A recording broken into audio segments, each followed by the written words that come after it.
2011년 올해죠. 올해 여름에 화두는 단연 물입니다. 물. 이 기후 환경 변화가 코앞에 닥쳤다라고 하는 그러한 얘기들을 들은 지가 불과 몇 년 되지 않았는데 이제는 코앞에 닥친 게 아니고요. 우리가 그 가운데 살고 있구나 하는 걸 경험한 것이 올 여름이었습니다. 예년에 비해서 계속되는 이 장마의 수준이 우리나라 기후가 완전히 아열대 기후로 들어섰다는 걸 설명 없이 해주었고, 갑자기 물이 많이 홍수가 났다는 건 이렇게 올해만 있는 건 아니었습니다. 100년 만이다, 몇십 년 만이다 그러면 그건 그전에도 있었단 말이거든요. 근데 문제는 이게 얼마나 자주 반복하고 얼마나 앞으로 계속되어지는, 쉽게 말하면 계속되어지는 이런 그 횟수 내지는 그런 확률이 이제 피할 수 없이 기후 환경 변화가 우리 코앞이 아니라 우리의 삶의 현장에 이제 들어서 있는 것을 보게 됐습니다. 근데 어쨌든 이번에 깨닫게 된 것은 이 물이 참 무섭다는 것을 알게 되는 것은, 이 물이라는 게 말이죠, 어디로든지 틈이 나면 어느 틈이든지 아무리 미세한 틈이라도 그 틈이 나면 반드시 그곳으로 스며들어갑니다. 그러니까 물 셀 틈 없이 막아라 이런 얘기는 완벽하게 어떤 것도 통하지 않도록 완벽하게 막아라 이런 표현을 할 때 물 셀 틈 없이 막아라 이렇게 얘기를 합니다. 물 셀 틈 없이라는 말이 얼마나 어려운지를 이번 여름에 저는 또 개인적으로 체험을 했습니다. 저희 그 요셉의 창고가 있는 인천에 창고를 이렇게 개조해서 만든 공동생활 그 터가 있는데, 저희 방이 특별히 감사하게도 여러 방 중에 저희 방의 천장에 물이 이렇게 해서 자는데 누가 툭 건드리는 거예요. 누가 일어나? 나는 무슨 신령한 체험이 임하나 그랬는데 뭐가 계속 톡 이러더니 여기도 떨어지고 배꼽에도 떨어지고 깜짝 놀라서 이랬더니 천장이 그냥 이렇게 물이 젖어 고여 있다가 한참 배 있다가 드디어 한 방울씩 떨어지기 시작했습니다. 그래서 이걸 급히, 우린 또 그런 상황에 익숙하니까, 그래서 재빠른 솜씨로 이제 그 쓰레기 담는 비닐로 봉지 그 시커먼 거 그걸 오려가지고 물길이 이렇게 스민 천장을 테이프로 이렇게 붙여서 물을 이렇게 잡아가지고 천장에서 이렇게 밑으로 내려서 이렇게 물을 통을 받았습니다. 그리고 이게 조그만 침대에서 이제 저희 부부가 이렇게 누워 자다가 이러는 바람에 이제 내려와서 밑에서 잤습니다. 자다가 익숙하지 않으니까 자다가 깼는데 이게 왠지 왜 이래? 방 안에 뭐가 시커멓게 해가지고 막 이렇게 서 있는 거예요. 그 테이블 붙였다는 걸 잊어버리고 얼마나 놀랐는지. 까딱하면 막 비닐을 보고 사탄아 물러가라 막 이럴 뻔했어요. 이래가지고 내내 우리 식구들이 고생을 해서 아무리 예상 가능한 곳을 막아도 도대체 육안으로는 더 이상 할 게 없는데 여름 내내 고치면 또 물이 어디로 스며들어오는지 보이지도 않는 틈에 어떻게든지 물길이 잡혀가지고는 와가지고는 또 떨어지고 그래서 막 천장이 있는 대로 막 그냥 이렇게 늘어져서 그냥 이렇게 또 주저앉으면 다시 공사를 하고 한 두세 번을 공사를 하면서 아주 물이 계속 우리를 그렇게 사랑하고 찾아와 주는데, 올여름 내내 그렇게 하고 이제 장마가 그침과 동시에 물길도 잡혔어요. 더 이상 떨어지질 않아요. 비가 안 와서 안 떨어지는지 그냥 계절이 바뀌어서 안 떨어진지 잘 모르겠는데 하여튼 이제는 물이 더 안 떨어집니다. 그래서 비닐을 붙일 일은 이제 없어졌습니다. 아무리 잡아도 보이질 않는데 요 물은 틈만, 보이지 않는 아주 미세한 틈, 그리고 또 이게 틈이라고 할 수도 없는 좀 이렇게 이런 그 조직이 좀 이렇게 허술한 이런 데는 스며들어서 나중에 물이 이렇게 모인 다음에 떨어지기 시작하는데, 이게 한번 그냥 두면요 이런 땅도 말이죠. 그 딱딱한 땅도 지표면도 물이 내려서 웬만하면 물길이 안 잡힐 것 같은데 그 중에 가장 약한 곳에 아주 실약같이 이렇게 물이 한 줄기가 이렇게 틈을 내기 시작하잖아요. 그럼 그게 한 번 물이 잡히면요.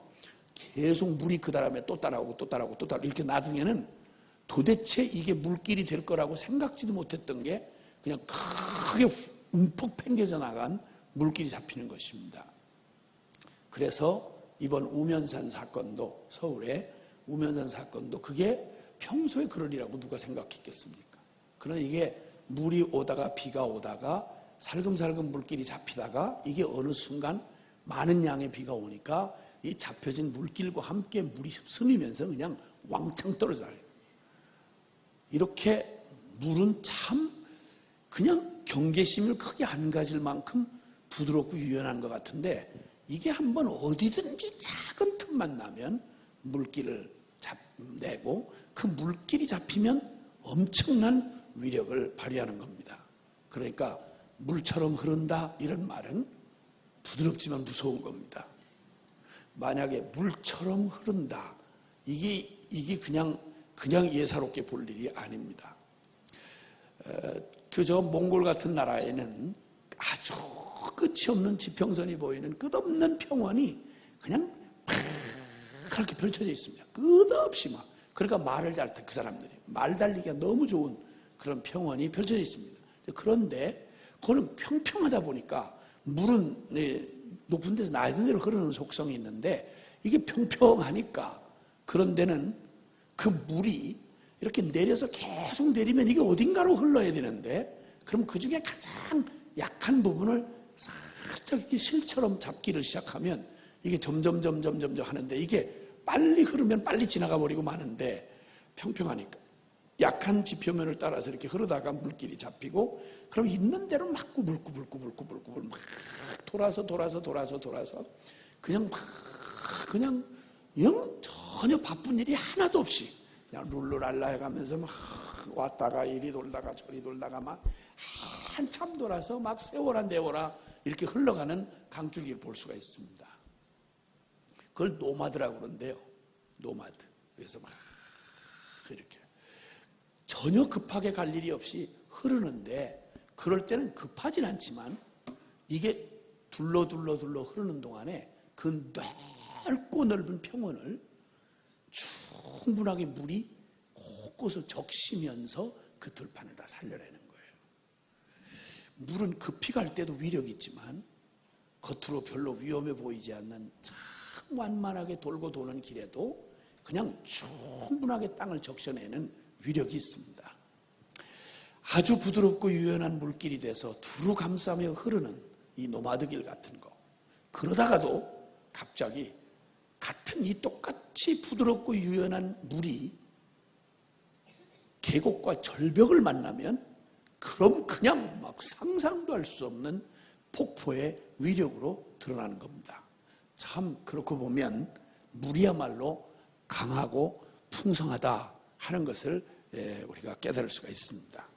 주님이 이 땅에 하나님의 나라가 임하고 주님의 권능이 이 땅을 새롭게 살려내는 이 부흥의 비전을 그 부흥의 영광을 말씀하실 때 물로 많이 말씀하셨습니다.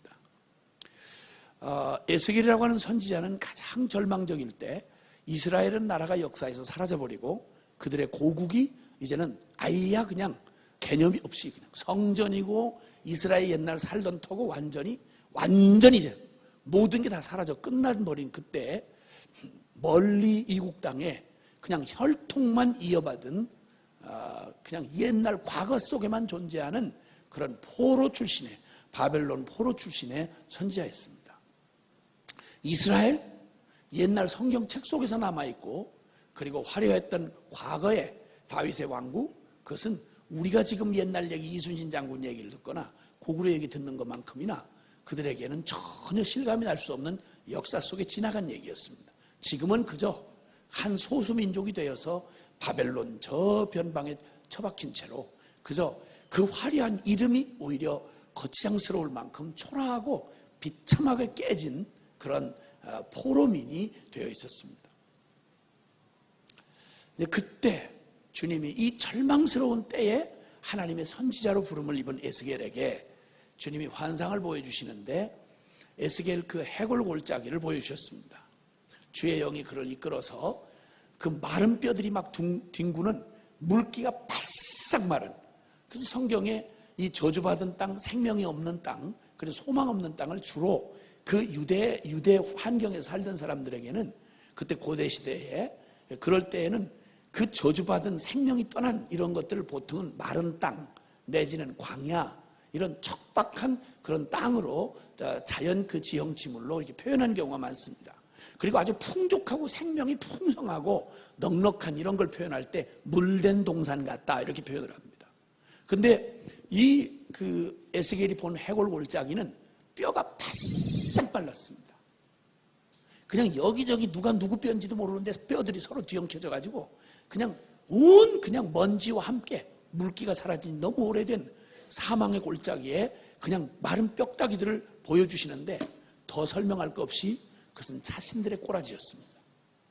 소망 없는 이스라엘, 이 땅에서 어떤 가능성도 찾아볼 수가 없는, 그저 혈통으로 이어져 내려오긴 하지만 바벨론 땅에서조차 그 신앙마저 이제는 바싹 말라 비틀어져 가지고 도대체 고난을 당했으면 돌아갈 희망이라도 있으려면 신앙이라도 뜨겁든지 회개라도 진실하게 하든지 하나님 여호와를 간절히 찾든지, 아니 꼬라지가 형편이 없으면 마음 중심이라도 좀 겸손해서 하나님의 긍휼을 구하고 자비를 구하고 하나님 앞에 울며 돌아오면 그래도 혹 소망이라 했을 텐데 눈물도 싹 말라버리고 그들의 심령도 바싹 말라버려서 안팎으로 말른 해골 골짜기, 그대로 설명 필요 없이 이스라엘의 모습이었습니다. 그때 주님이 인자야 이 뼈들이 능히 살겠느냐? 인자야 이 뼈들이 능히 살겠느냐? 말씀하실 때 더 말할 것도 없죠. 목구멍까지 올라오는 걸 보시고도 모르세요? 보고도 모르세요? 이렇게 대답할 말이 여기까지 올라오지만, 그러나 이 믿음의 사람 에스겔이 자신에게 불가능하고 자신에게 소망 없다고 함부로 그런 말을 우리처럼 그렇게 재수없는 말을 금방 혹 뱉어내 그러진 않아요. 믿음이 있고 없고의 차이가 그런 차이예요. 그런데 거기까지 사람이니까 여기까지 올라오지만 꾹 누르고 그게 결론이 아니고 나로서는 불가능하지만 하나 남은 카드가 있잖아. 주님은 가능한 거지요. 아멘. 그래서 주께서 아시나이다. 이런 말을 잘 입에다 붙여놔야 돼. 그래서 주께서 아시나이다. 이것도 또 어렵죠. 또 잘 못 외워. 그러니까 또 이상하게도 딴 말이에요. 그러니까 사람들이 항상 툭 튀어나오는 말이, 그냥 하나님 없이 저주의식이 가득했던 우리는 몸에 밴 말이 아이고 죽겠네 그런단 말이야. 언젠가 말씀한 것처럼 죽겠네 입에 붙어가지고 정신 바짝 차리고 있다가도 결정적인 순간에는 죽겠네 이렇게 나온단 말이죠. 그럴 때 한 호흡만 뒤로 물려서 죽게 있네 이렇게 하면 내용이 확 달라진다고 한번 말씀드린 적이 있어요. 그러니까 우리는 항상 툭 튀어나와서 제대로 나올 게 없어. 그러니까 어느 때든지 한 호흡을, 한 박자를 뒤로 물리면서 죽게 있네. 그래서 죽게 있네 이렇게, 주께서 아시나이다 이렇게 대답을 했더니 주님께서 말씀하기를, 그러니까 공을 딱 주님에게 넘겨드리니까 주님이 딱 받으시고 기쁘게, 그러면 내게 있다고 너 고백했으면 이제 네 수준으로 네 통박으로 반응하지 말고 너 내게 있다고 카드를 넘겼지 않냐? 그럼 내가 하리라. 그리고 너 내가 시키는 대로 대언해라. 뼈들아 능히 일어나라. 그리고 힘줄이 덮여라. 생기야 불어서 그에게 들어가 사망당한 자를 일으키라. 이랬더니 마른 뼈다귀가 이게 모이고 그리고 힘줄이 생기고 가죽이 덮이고 생기가 들어가매 살아나서 하나님의 큰 군대가 되더라. 에스겔 해골 골짜기에서 하나님의 군대가 일어나는 이 영광을, 이 비전을 주님께서, 이 부흥을 하나님이 에스겔의 가슴 속에, 현실을 아무리 둘러보아도 가능성이 요만큼도 보이지 않는데 그 일이 하나님 편에서 우리로서는 불가능하지만 하나님은 하신다는 이 놀라운 주님의 언약을 해주십니다. 그래서 믿음이란 말입니다. 긍정의 적극적 사고방식이 아닙니다. 내가 조금 더 땡겨서 생각을 하고 내가 조금 더 긍정적으로 생각하고 조금만 할 수 있다 그러면 50km 갈 수 있는 놈이 한 60km는 가지 않겠냐? 이런 따위를 성경에서 말하는 믿음이라고 말하지 마십시오. 믿음이란 아브라함이 믿었고 우리가 똑같이 믿는 믿음, 그 믿음은 간단하게 말해서 로마서가 말해주는 대로 아브라함은 로마서 4장에 아브라함의 믿은 바 하나님은 죽은 자를 다시 살리시고 없는 것을 있는 것 같이 불러내시는 하나님이시다. 아멘. 그래서 자기 몸에 죽은 것 같음과 사라의 태에 죽은 것 같음을 알고도 믿음에 약하여지지 아니하고 하나님 약속하신 하나님의 약속을 더 굳게 믿었다. 그래서 그 믿음이 하나님으로부터 의롭다 하심을 받았느니라. 바로 그 믿음입니다. 나는 할 수 없으나 주님은 하신다. 내가 할 수 없는 게 결론이면 하나님은 뭡니까? 내가 할 수 없는 결론은 내 결론이고 그것을 내 결론을 하나님까지 적용하지 말라 말입니다. 나도 못하니까 당신도 못합니다. 이런 건방진 말이 어디 있습니까? 나는 못해도 주님은 하실 수 있죠. 아멘. 나는 할 수 있는 게 거의 없죠. 사실은 거의 없죠. 그래서 주님은 하실 수 있단 말입니다. 그래서 주님의 그 부흥을 약속하신 다음에 에스겔서 47장에 가면 어떻게 그런 마른 뼈다귀가 하나님의 살아있는 군대가 되느냐, 이 과정이 생략된 이 과정으로는 도저히 우리 이해할 수 없는 말입니다. 그런데 주님이 그 과정을 설명을 하세요. 어떻게 주님의 이런 일이 일어날 수 있겠는가? 마른 해골 뼈다귀가 살아있는 하나님의 군대가 된다는 이 얘기가 어떻게 가능한가? 라고 주님이 말씀하시면서 그 일을 구체적으로 이 에스겔에게 환상으로 보여주십니다. 그게 바로 뭐냐면 하나님이 이 땅을, 이 마른 해골 골짜기 같은 이 땅에 하나님의 생기의 기운을 불어넣어서 주님의 이 살아있는 복음의 역사가 죽은 자들이 다시 살아나고 하나님을 대적하던 죄인들이 하나님을 사랑하고 따르는 주의 백성으로 일어나는 비실비실 죄에 질질 끌려다니던 죄의 종들이 이 세상과 악을 이기고 승리하는 의의 전사들로 바뀌어지는 이 불가능한 이 일이 어떻게 이루어질 수 있는지, 무슨 원리로 이루어질 수 있는지를 설명하신 게 바로 에스겔서의 그 이후에 계속되는 말씀입니다. 그래서 다른 거 안 하십니다. 주님이 하나님 이스라엘 백성이 망한 최후의 확정은 건물이 무너지거나 전쟁이 일어나서 많이 죽거나 이게 끝이 아닙니다. 이스라엘 백성을 이스라엘 백성 되게 했던 것도 사실은 하나님이 그들과 함께함이었습니다. 천하 만민에서 이스라엘을 구별하신 것은, 그들이 택한 백성이 거룩한 백성이라고 하는 것은 그들이 특별해서가 아닙니다. 그들에게는 하나님의 성전이 있었습니다. 그들에게는 하나님의 임재하심이 있었습니다. 이게 바로 그들과 천하 만민을 구별하시는 기준이었습니다. 그런데 이들이 반역을 하고 죄악을 짓고 하나님에서 떠나가니까 하나님의 영광이 그들에게 있었던 성전에게서 머물러 있을 수가 없었습니다. 죄가 있는 곳에 주님이 있을 수가 없었습니다. 하나님이 떠나고 이가봇, 하나님의 영광이 떠났다, 이런 말입니다. 하나님의 영광이 떠나고 그 성전, 예루살렘 성전을 회파됐습니다. 그럼 더 이상 이스라엘의 의미는 없습니다. 이스라엘 사람들에게 가장 혹독한, 그들에게 그 영혼의 가장 고통은 그들이 저지른 죄값으로 그들의 영원한 영혼의 고향이었던 하나님의 언약이 모두 다 거기에 걸려 있었던 예루살렘 성전이 무너진 겁니다. 성전이 없다. 그럼 이건 애비애미 없는 고아자식, 이건 비할 데가 없는, 이 말로도 비교가 안 되는 하나님의 백성이 하나님이 같이 할 수 없다. 이건 모든 절망 중에 최후의 절망인 것입니다. 하나님이 떠난 예배당, 하나님이 함께 할 수 없는 기독교, 하나님이 함께 하시지 않는 강단, 하나님이 함께 하지 않는 우리의 사역. 여러분, 이 끔찍한 일을, 번들한 기독교의 간판은 남아있고 대단한 프로그램은 진행이 되는데 예수 믿는다는 명찰은 날고 다 모여서 그리고 분위기 잡고 있는데, 그런데 하나님은 그들의 찬송 중에도 없고 예배 가운데도 없고 그들의 모든 기독교 이름을 건 대회에도 없다면 이거보다 끔찍한 게 없습니다. 아무리 초라하고 아무리 보잘것없어도 여러분, 노숙자처럼 떠돌아다니던 광야 노정 속에서도 그들은 세상에 어떤 민족이 누리지 못했던 가장 든든한 보장이요, 가장 아주 멋진 여행을 할 수 있었는데 그건 단 한 가지였습니다. 그들이 준비한 여비도 없었고 거기 안주할 터도 없었습니다. 그런데 오직 하나, 광야 40년 노정 중에는 주님이 함께 하셨습니다. 할렐루야. 광야든 어디든 상관없었습니다. 주님만 함께 하신다면 그 모든 곳들이 다 주님이 함께하면 그 어떤 절망의 곳도 소망의 곳이 될 수 있고, 주님이 함께하면 그 딱딱한 반석도 생수를 뿜어내는 샘이 될 수가 있습니다. 할렐루야. 그 장렬하는 태양, 그 뜨거운 그 열기로 그냥 사람이 들떠 죽을 것 같은 풀 한 폭이 없는 거친 광야도 주님이 함께 하시니까 그 어디보다 더 멋진 하나님의 노정이 됐던 것입니다.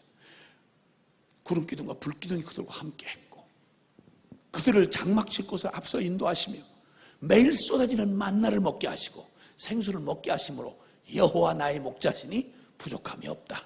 가장 완전하고 가장 안전한 여행길이 바로 환경이 아니었습니다.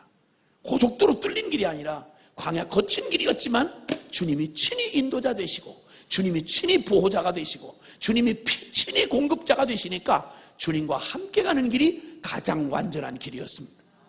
그러나 모든 게 준비된 가나안 땅에서 여호와와 그의 행하신 일도 알지 못했던 여호수아의 그 이후의 세대들은 모든 땅을 차지하고 집 차지하고 먹고 마실 거 실컷 쌓아놓고 망한 게 바로 가나안 그 기름진 땅에서 하나님과 함께 할 수 없었던, 그 아무리 좋고 보장된 땅이라도 주님이 함께 할 수 없다면 그건 저주의 땅입니다. 그러니까 가장 중요한 행복의 조건은 주님이 함께 하는 겁니다. 그런데 오늘 여기 이 다 망한 이스라엘을 회복하게 하시는 가장 중요한 주님의 전략은 다른 거 아니었습니다. 주님이 에스겔에게 보여준 환상은 성전을 다시 청량하는 거였습니다. 그래서 성전을 다시 짓기 시작합니다.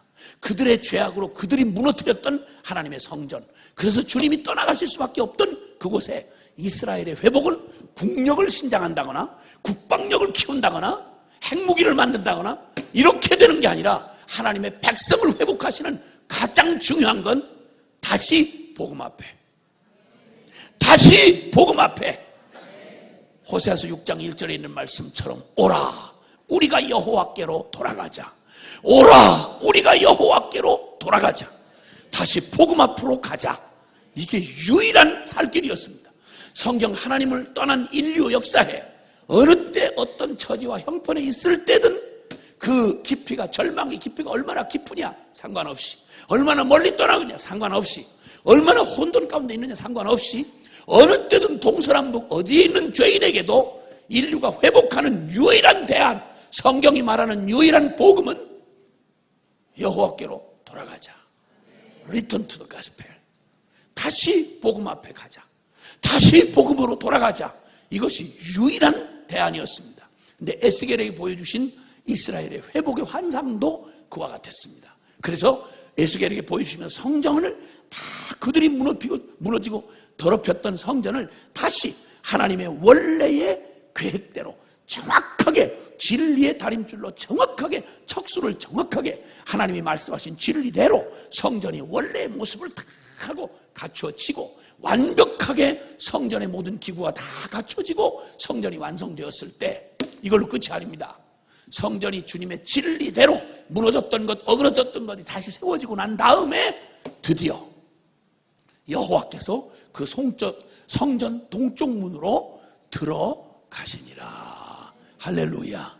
무너졌던 그들의 중심에 있어야 할 성전이 다시 회복이 되고, 거기에 하나님의 그 영이 들어오셔서 그 성전에 임재하시는 환상을 보고 나서 드디어 그 유명한 에스겔서 47장의 부흥을 주님께서 보여주시는데요, 하나님의 성전이 딱 임하니까 놀라운 건 그 어떤 것으로도 회복의 소망이 없던 이스라엘에 주님은 다른 걸로 이스라엘을 회복하시는 게 아니고요, 여러분 이 땅이 회복되는 건 다른 게 아닙니다. 여러분 오직 하나님의 임재가 가능해야 합니다. 이민족이 돌아가는, 이민족을 회복할 유일한 길도 해답을 하는 우리는 알고 있습니다. 세상 없는 다른 방법으로 별 쇼를 해도 안 됩니다. 여러분 사람 인간 안 바뀌고 절대 되어질 수 없습니다. 소망 없습니다. 그 모든 거 다 필요합니다. 그러나 이것 없이는 그 모든 노력이 다 그것이 우리에게 복이 될 수가 없는 겁니다. 주님께서 그 모든 것에 성전이 딱 중심에 서고 하나님이 떠나셨던 하나님이 다시 죄악된 이스라엘을 정결하게 하시고 그 가운데 성전 가운데 임재하시니까 무슨 일이 일어난지 아십니까? 당장 경제 회복이 일어난 게 아니고 당장 국방력이 회복된 게 아니고 무슨 일이 일어난지 아십니까? 하나님이 이 땅을 회복하고 주님이 이 땅에 부흥을 주시는 하나님의 원리를 거기 계시하고 계시는데 성전이 먼저 회복되어야 합니다. 하나님의 백성들에 의해서 무너졌던 주여 하던 우리들이 짓밟았던 하나님의 영광을 우리 안에 다윗의 장막을 다시 일으키시고 회복하시고 그리고 주님이 우리 안에 무너진 신앙들을 다시 한번 털을 갈아버리신 다음에 거기 진리로 다시 성벽을 쌓으시고 성전을 쌓으신 다음에 하나님이 임재를 하십니다. 주님이 다시 오시면 무슨 일이 일어납니까? 거기에 성전 제단에서 흘러나온 쫄쫄쫄쫄 흐르는 이런 생명수가 쫄쫄쫄쫄쫄 흐르는 이거 불까봐 걱정하지 마세요. 나도 한번 생각 있는 사람이에요. 여기다 붓겠습니다.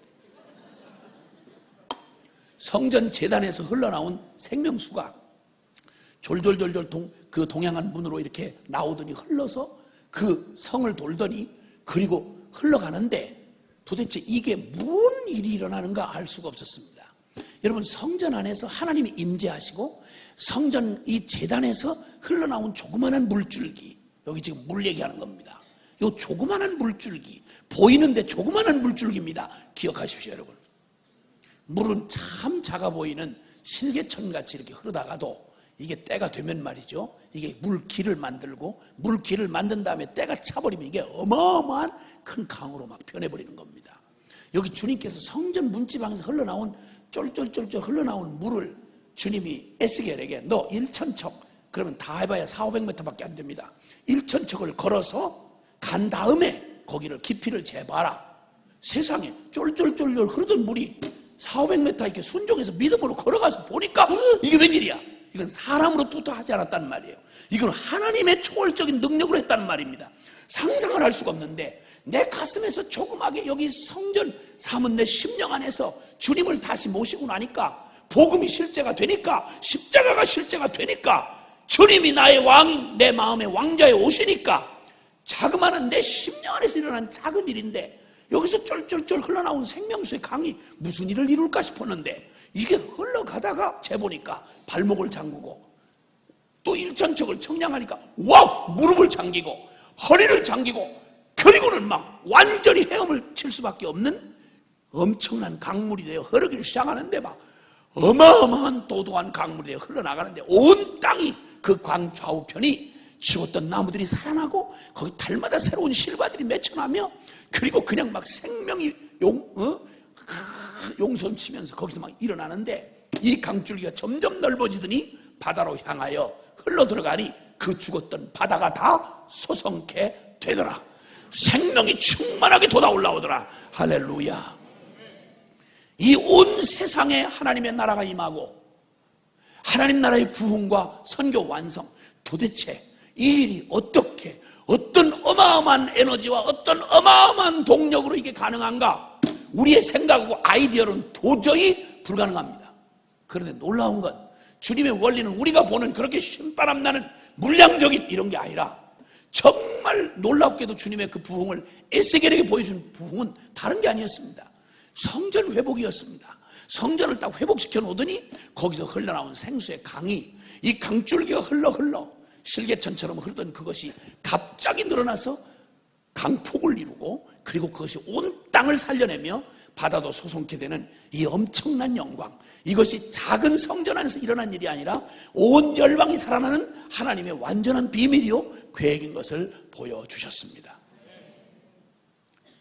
주님은 이 일을 이루실 수 있는 분이십니다. 할렐루야.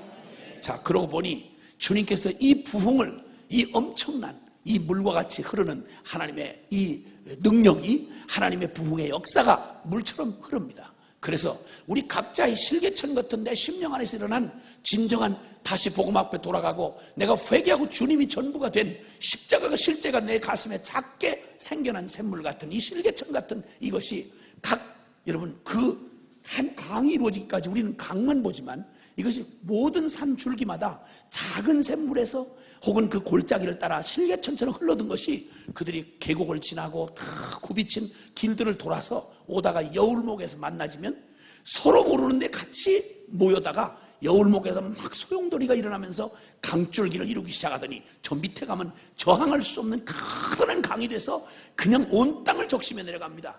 우리나라도 낙동강, 금강, 한강, 여러분 그 태백산맥 줄기에 시작된 강물들이 온 땅을 적시면서 이 땅을 푸르게 생명력 있게 적셔 나가듯이 하나님께서 이 땅에 주님의 이 작은 셈에서 그리고 실개천 같은 이 역사가 우리 눈에 보기는 그렇지만 하나님이 이루신 이 일이 나중에는 물길처럼 잡혀서 온 바다도, 세상을 상징하는 온 바다도 소송케 되는 하나님의 영광을 보게 될 그날, 하박국서 2장 14절은 대저 물이 바다를 덮은 것 같이 여호와의 영광을 인정하는 것이 온 세상에 가득하게 되리라.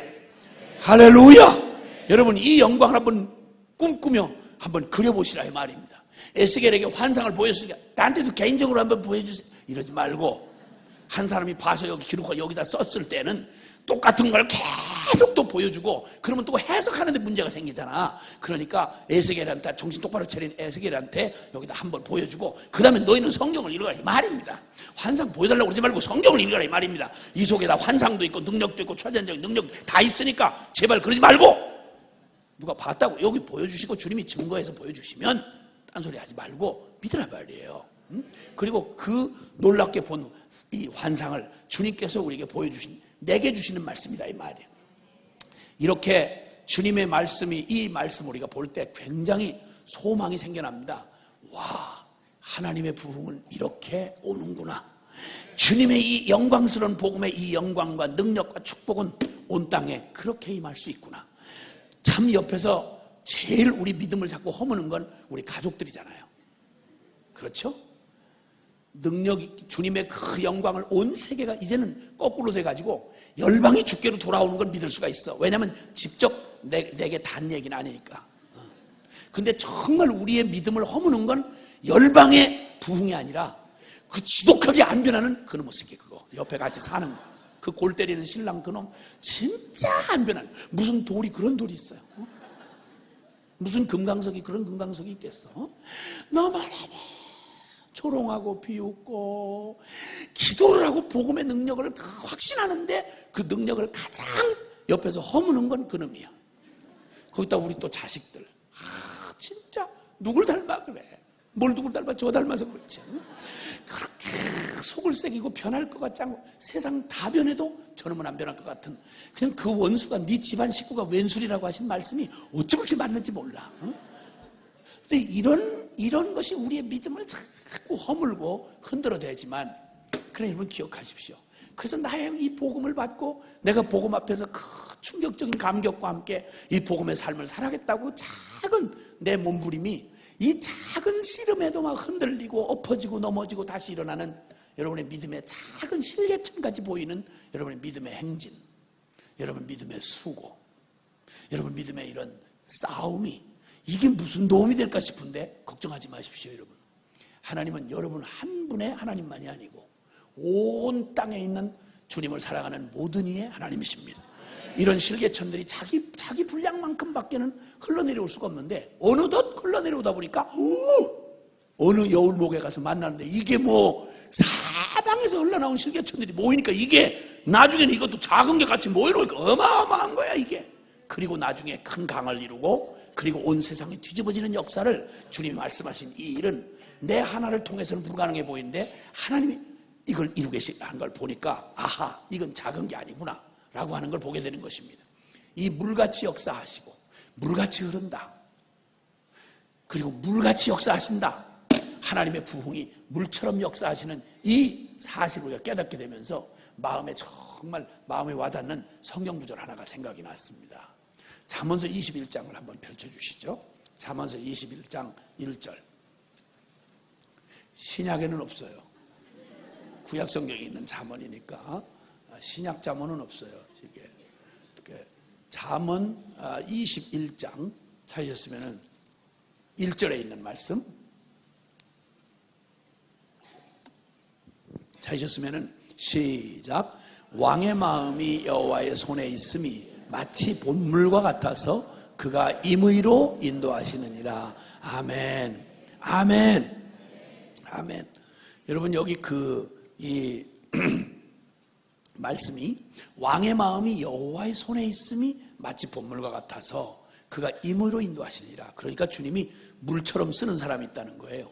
하나님의 이 부흥의 역사가 이 물과 같은 원리로 이루어진다면, 주님 손에 저와 여러분이 물처럼만 주님 손에 붙들려진다면, 여기 왕의 마음이 여호와의 손에 있음이, 여기다 왕의 마음 할 때 왕 같은 제사장이 바로 복음 만난 저와 여러분 아닙니까? 그러니까 거기다 내 이름을 넣어가지고 같이 한번 읽어보세요. 다시 왕, 여기다가 자기 이름을 넣어서, 믿음이 필요하겠죠? 시작. 용의의 마음이 여호와의 손에 있음이 마치 본물과 같아서 그가 임의로 인도하시느니라. 아멘, 아멘, 아멘. 물은 말이죠, 그 희한한 건, 물은 그 참 아주 독특한 특성을 가지고 있잖아요. 보에 이렇게 갇혀 있을 때는 가만히 저항도 하지 않고 갇힌 대로 그냥 점점점 쌓이는데, 멈추면 멈춰서 스톱해가지고 고민 하나 안 하고 그래서 그냥 잠잠하게 보에 담겨져 있어.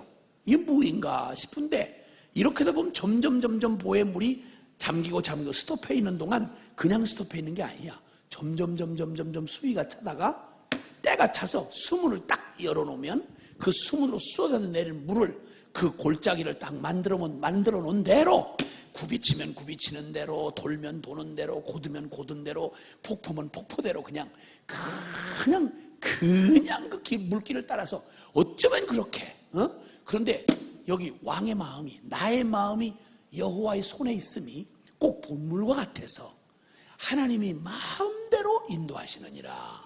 하나님의 손에 물길처럼 쓰임만 받는다면, 저와 여러분의 마음이 하나님의 손에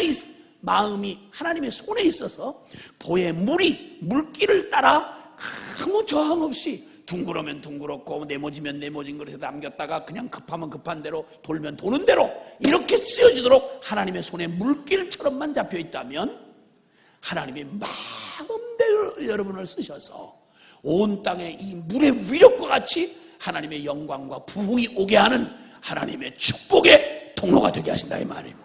할렐루야. 하나님은 이 땅에 반드시 그분의 역사를 이 물처럼, 성전 문지방에서 흘러나온 물처럼, 그리고 이 흐르는 이 보에 있는 물처럼 하나님이 이걸 사용하셔서 이 땅에 임하는 하나님의 부흥을, 영광스럽게 이 부흥을 이룰 주인공들로 저와 여러분을 쓰기를 원하시는데, 여기 오늘 그 조건을 말씀합니다.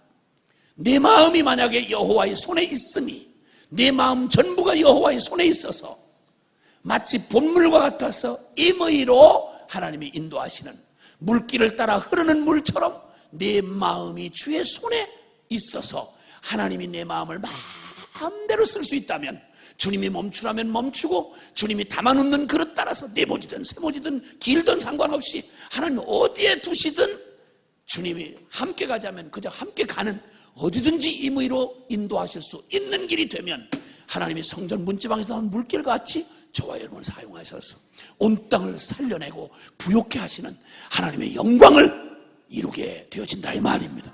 이런 주님의 손에 그 마음이 보의 물과 같이 주님의 손에 있는 이 마음을 가진 사람, 이건 구약적인 표현입니다. 근데 이걸 신학적인 표현으로 보니까 또 우리에게 더 분명하게 말씀해 주신 말씀이 이제 오늘 본문이 되겠습니다. 그래서 사실은 지금까지 얘기는 아직 본문에 직접 들어가지 않았던 얘기라는 걸 상상하시고, 설교 시간은 지금부터 이제 치셔야 되는, 저는 길게 하지 않는다는 걸 여러분이 오늘 밤 확실하게 아실 겁니다. 진짜 설교는 짧게 하더라. 근데 주로 복습을 한다거나 아니면 다른 얘기 준비 운동하는데 시간이 많이 걸리더라, 이런 걸 여러분이 하시게 될 겁니다. 자, 그러면 우리 고린도전서 4장, 고린도전서 4장입니다. 고린도전서 4장 찾으셨으면 1절, 2절 말씀을 같이 함께 읽겠습니다. 시작. 사람이 마땅히 우리를 그리스도의 일꾼이요 하나님의 비밀을 맡은 자로 여길지어다. 그리고 맡은 자들에게 구할 것은 충성이니라. 아멘, 아멘. 자, 여기 주님이 마음대로 임의로 인도하시는 보의 물과 같은 그런 주님께 온전히 드려진 그런 사람을 여기서의 표현은 충성된 일꾼으로 표현을 하고 있습니다. 이 충성된 일꾼, 하나님께서 정말 마음껏 임의로 하나님이 당신의 전략대로, 당신의 능력대로, 당신의 계획대로 마음껏 쓸 수 있도록 온전하게 물길처럼 부드럽게 사용하실 수 있는 하나님의 충성된 일꾼들, 하나님의 마땅히 그리스도의 일꾼이요 하나님의 비밀을 맡은 자, 그는 충성된 일꾼이다 라고 말씀합니다. 자, 그러면 주님에게 있어서 보의 물처럼 그 마음이 온전히 들여져서 이 땅을 부흥케 하고, 그리고 이 땅을 적셔서 주님의 영광이 이 땅에 오게 하는 하나님의 전능의 통로가 되는 이 충성된 일꾼의 일꾼은 어떠한 사람인지, 오늘 하나님께서 우리를 부르셔서 저와 여러분에게 사람이 마땅히 우리를 그리스도의 일꾼이요 하나님의 비밀을 맡은 자로 여길지어다. 우리가 하나님의 비밀을 맡은 사람, 즉 십자가의 복음, 여기서 비밀이라고 할 때는 성경의 비밀은 하나님의 이 십자가의 도, 하나님의 비밀이 바로 십자가의 도입니다. 이 십자가의 복음을 맡은 자로 여길지어다. 그리고 만약에 이 엄청난 이 온 인류를 구원하고도 남을 어마어마한 하나님의 비밀이 담겨진 이 십자가의 복음을 맡은 자에게 오직 구할 것이 있다면 그것은 충성이니라. 이 충성이란 말, 한 문자를 굳이 풀이하지 않아도 여러분 이 충자가 가운데 중자에는 마음 심자 아닙니까? 마음 중심을 다하여서 하나님의 언약을 이루어내는 이룰성자, 이루어내는 사람, 이걸 이루어내는 것을 충성이라고 그러지 않습니까? 부르신 첫 번째, 이 충성된 자는 부르신 이에게 충성하는 것입니다. 부르신 그분에게 충성하는 겁니다. 그 마음의 중심이 하나님의 손에 있는 사람, 꼭 보의 물과 같이 그 마음이 아까 잠언서에 있는 말씀처럼 그 마음이 여호와의 손에 있음이 보의 물과 같아서 하나님의 손에 온전히 그 마음이 전부가 다 하나님의 손에 붙들린 그 마음 말입니다. 누구 손에? 하나님의 손에, 우리를 부르신 주님의 손에. 그래서 사람들이 말이죠, 어떤 사람이 뭐에 몰두하고 어디에 완전히 사로잡혀 있을 때는 흔히 우리가 이런 말 하잖아요. 저놈 정신 팔렸어 저거. 온통 저 마음이 온통 저기에 다 팔렸어, 이런 말 하잖아요. 지금 영어를 하는 게 아닌데 그렇게 낯설게 들으시면 제가 당황을 해요. 영어로 할까요? 큰일 나요. 저는 큰일 나. 그러면 여러분이나 내나 큰일 나요. 마음이 온통 거기에 팔려버렸어. 이게 주로 이런 말이 주로 통할 때는 연애할 때 열받아가지고 온통 마음이 팔려가지고 딴 생각을 해도 다 아무것도 귀에 들어오지 않고 오직 미쳐가지고 그냥 그놈한테 미쳤거나 그러면 그 애한테 미쳤거나, 그래서 생각이 온통 거기, 아주 정신이 다 넋이 나갔어. 일을 해도 뭘 하는지 알 수가 없고 도대체 어디에 마음을 진득이 둘 수가 없어. 왜냐면 마음을 전부 거기다 뒀으니까. 그러니까 마음이 다 팔려 있어. 엉뚱한 데 팔리면 그 마음을 거기다가 다 갖다 맡긴 데가 믿을 만한 곳이 아니라면 큰일 나는 거죠. 근데 여기 그 마음이 여호와의 손에 있음이 보의 물과 같더라.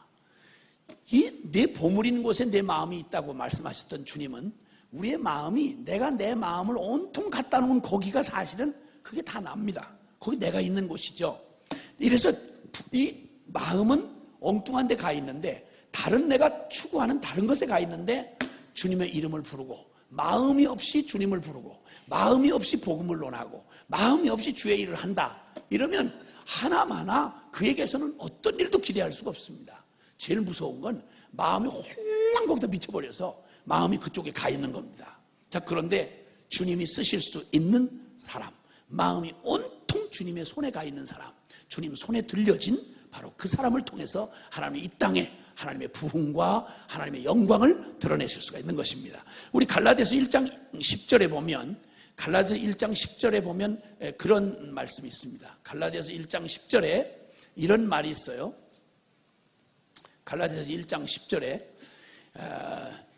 죄송하지만 한번 따라해 주시겠어요? 이제 내가 사람들에게 좋게 하랴, 하나님께 좋게 하랴, 사람들에게 기쁨을 구하랴. 내가 지금까지 사람들의 기쁨을 구하였다면 그리스도의 종이 아니니라. 아멘. 아멘.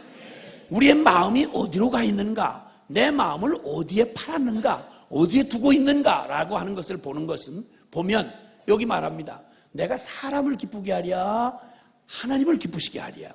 내가 만약 사람을 기쁘게 하는데 온통 관심 있는 놈이라면 내 마음이 하나님에게 가 있는 적이 없다.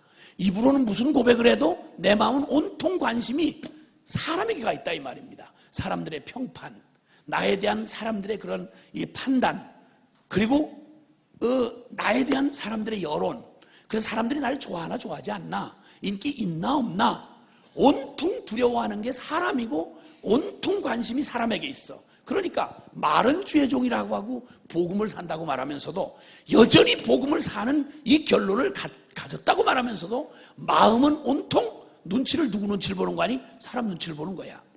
그래서 주님, 사람이 아닌 내 마음 누구에게 충성하는 거 아니? 마음 중심이 하나님의 손, 나를 부르신 하나님의 손에 가 있어야 그가 충성된 자다 이 말입니다. 그게 보의 물과 같이 하나님이 임의로 쓰실 수 있다 이 말입니다. 마음을 주지 않은 우리를 주님이 절대 주장할 수가 없습니다. 이게 주님의 능력이, 우리의 삶의 복음의 능력이 나타날 수 없는 가장 중요한 근본입니다. 우리의 마음이 주의 손에 있어야, 주님이 내 마음을 임의대로 쓰실 수 있어야만 주님이 그분의 능력으로 나를 통해 역사하시고 그분의 권능을 드러내실 수 있는 겁니다. 근데 그 마음이, 내 마음이 고백은 그렇고 내 소원은 그렇다고 말하는데 실제 나는 늘 구하는 게 뭐냐면 두리번거리는 게, 이거 사람이 좋아할까? 당장 설교를 하는 입장에 있어도, 주의 일을 하는 입장에 있어도 사람들의 반응이 어떠냐, 여기에 온통 관심이 많아. 주의 일을 한다고 말하면서, 주의 사역을 한다고 말하면서도 솔직한 말로 인격을 가진 우리가 어떻게 사람을 의식하지 않을 수 있겠어요? 그런데 어쨌든 우리의 감정이 어떻든 우리의 형편이 어떻든 우리는 누구에게 우리의 마음이 있느냐, 우리는 누구의 종이냐, 충성된 종, 하나님에게 충성된 종은 다른 게 아니라 그의 마음이 하나님에게 있어서 사람을 기쁘게 하느냐 하나님을 기쁘게 하는 이 양단 간의 기로에 서 있을 때는 아무리 두렵고 아무리 낯익은 사람이 앉아있고 아무리 곤란한 일이 있더라도 아무리 어려워도 우리는 어디를 택해야 되는 거 아니? 내가 주님을 기쁘시게 하겠냐? 사람을 기쁘시게 하겠냐? 사람에게 내가 왕따를 당하고 사람에게 거절을 당하고 사람들에게 비판을 받는다 할지라도, 인기 없이 내침을 받는다 할지라도 나는 하나님을 기쁘시게 하는 편을 택하겠다. 이렇게 선택한 사람, 그를 주님의 그 마음 중심이 하나님의 손에 있는 충성된 자라고 주님 말씀하는 겁니다. 누구에게 영향을 받거나 내 자신에게조차도 매이지 않는 사람, 이래야만 하나님이 우리의 마음을 임의로 인도하실 수가 있습니다. 오늘 읽었던 본문 고린도전서 4장에 보면 그런 말씀이 나와 있습니다. 고린도서 4장에 보면은 3절 4절에 보면 너희에게나 다른 사람에게나 판단받는 것이 내게는 매우 작은 일이라. 나도 나를 판단하지 아니하노니 내가 자책할 아무것도 깨닫지 못하나 이로 말미암아 의롭다함을 얻지 못하노라. 다만 나를 심판하실 이는 주시니라. 자, 충성된 사람의 이 고백을 여기 선포하고 있는데요, 나는 너희에게서나 다른 사람에게서나 판단받는 거 나 전혀 영향 안 받는다. 이 성령 안에서 바울의 고백입니다. 하나님께 그리스도 안에 충성된 사람의 첫 번째 태도는 나는 당신들에게 판단받는 일에 대하여, 그리고 당신들에게나 또 아니면 나를 가까이 인정해 주는 사람에게서나 사람의 판단받는 거, 사람들이 나를 판단하고 옳다 그르다 부정이든 긍정이든 사람들의 판단에 우리가 굉장히 영향을 받잖아요. 그렇죠? 아니에요. 전혀 영향을 안 받으세요? 사람들의 판단, 사람들이 나를 뭐라고 하더라 라고 하는 이 판단에 굉장히 신경 쓰잖아요. 심지어는 아무 일도 도움이 되지 않는 외모에 대해서만도 남들이 제 기준으로 날 보고 부담스럽게 생겼다, 이랬다고 그 말을 듣고 막 우울증 걸려가지고 약 먹고 밤에 잠을 못 자고 들랑달랑해서 사람 귀신 보는 것처럼 무섭게 만들고 이런 짓을 한단 말이에요. 아니 지가 부담스럽더니 말도 무슨 상관이야? 응? 내가 내대로 생긴 거에 대해서 누가 뭐라고 판단하지 그게 무슨 상관이냐고? 무슨 상관이냐고? 나는 여러분이 저의 외모에 대하여 생각하는 것에 전혀 판단받는 것이 지극히 작은 일일 뿐만 아니라 전혀 영향을 안 받습니다. 저는 지극히 독특하게 잘생겼습니다. 주님이 저를 얼마나 소중하고 가치 있게 아주 독특하게, 누구도 비교할 수 없을 만큼 독특하게 저를 잘 생겨 지어 놓으셨습니다. 주님이 내 머리를 뽑은 게 아니라 쓰다듬어 주셨다는 사실을 다시 한번 분명히 말씀드리는 거예요.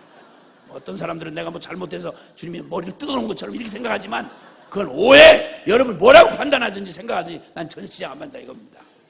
걱정하지 마세요. 주님하고 나 사이는 좋아요. 걱정도 하지 말아요. 함부로 판단도 하지 말고, 판단해도 상관없어. 긍정이든 부정이든 난 개념치 않는다. 그 마음 중심이 하나님의 손에 있는 사람은 제일 중요한 특성이 바로 뭐냐면 누구에게 누구의 판단에 영향을 받지 않는다고 여기 말합니다. 충성된 종은 충성할 수 있는 근거가 바로 뭐냐면요, 사람 두려워하기 시작하면요, 사람의 판단에 좌지우지 돼버리면 주님이 여러분의 주인이 될 수도 없을 뿐만 아니라 충성이라고 하는 건 거리 먼 얘기입니다. 아무리 내가 충성하고 싶어도 충성될 수가 없어요. 그렇기 때문에 먼저 제일 중요한 건 여기 본문에 말씀합니다. 맡은 자들이 구할 건 충성이다. 그 충성한 사람, 충성스러운 하나님의 종이 되는 것은 다른 거 없습니다. 주님의 복음의 영광과 그 능력과 축복이 거침없이 흘러갈 수 있는 충성된 보의 물과 같이 그 마음이 하나님의 손에 들려진 사람의 특징은 남의 판단에 영향을 받지 않습니다. 마음에 두지 마십시오. 그리고 자기 자신에게도 매이지 말아야 합니다. 나는 내 자신에게 자책할 것이 없다. 물론 여러분 먼저 주의해야 될 건 여러분 스스로가 자책할 건 두면 안 되죠. 내 스스로 자책할 거리를 두면 누가 뭐라고 하지 않는데 스스로 자책이 되고 자기 양심에 찔려가지고 남이 뭐라고 하지 않는데 제대로 발걸음을 옮길 수가 없어요. 제 스스로 묶이니까 이건 합당치 않은 거예요. 자책할 일을 만들지 말아야 하고 있다면 빨리 회개해야죠. 내일로 넘기지 말고 깨달은 그 순간 어디서든지, 그게 화장실이든지 길에 행할 때든지 차를 타고 가던 때든지 어느 때든지 깨달아지면 찝찝하게 그냥 두지 말고, 그때는 길이 있잖아요. 자책할 일이 있을 때는 길이 있잖아. 얼른 회개하고 돌이키면 되는 거지요. 그리고 혹시나 자기가 자책할 게 없다 해도 충성스러운 사람이 되려면 자기가 자책할 게 없다는 게 자기의 자랑이나 의가 되면 안 됩니다. 그렇게 자책할 게 없을지라도 나는 그거에 대해서 나는 의롭다함을 얻을 수가 없고, 자책할 게 있느냐 없느냐 여기에 나 자신에게 매이지 않는다. 자책할 걸 두지 말아야 하고, 혹시 없다고 해도 그 자랑이나 우월감이나 혹은 그것의 여부를 따지는 일에 자신에게도 매이지 말아야 된다 이 말입니다. 하나님의 그리고 이제 적극적으로 사람에게 먼저는 영향을 받지 않고 자신에게 매이지 않을 뿐만 아니라 이제는 부르신 이에게 온 마음의 중심을 다 넘긴 주님의 손에 있는 보의 물과 같은 심령이라면 먼저 이제는 하나님의 판단을 신뢰하는 겁니다. 나를 옳고 그르고 하는 건 사람들의 판단이 아니다. 사람들이 몰라도 하나님이 아시고, 사람은 속일 수 있어도 하나님은 속일 수 없습니다. 그러니까 이 주님 앞에서 부르신 이에게 충성하는 사람의 마음의 태도는 하나님의 판단을 신뢰하고, 그래서 변명하거나 두려워하지 않습니다. 그리고 남을 판단하지도 않습니다. 반드시 주님께서 오시면 어둠 가운데 감추인 것, 그리고 마음에 숨겨진 뜻이 반드시 드러나기 수밖에 없기 때문에 더 이상 자신을 의뢰하지 않습니다. 오직 하나님 그분이 판단하실 걸 알고 하나님 앞에서만 반응하는 것입니다.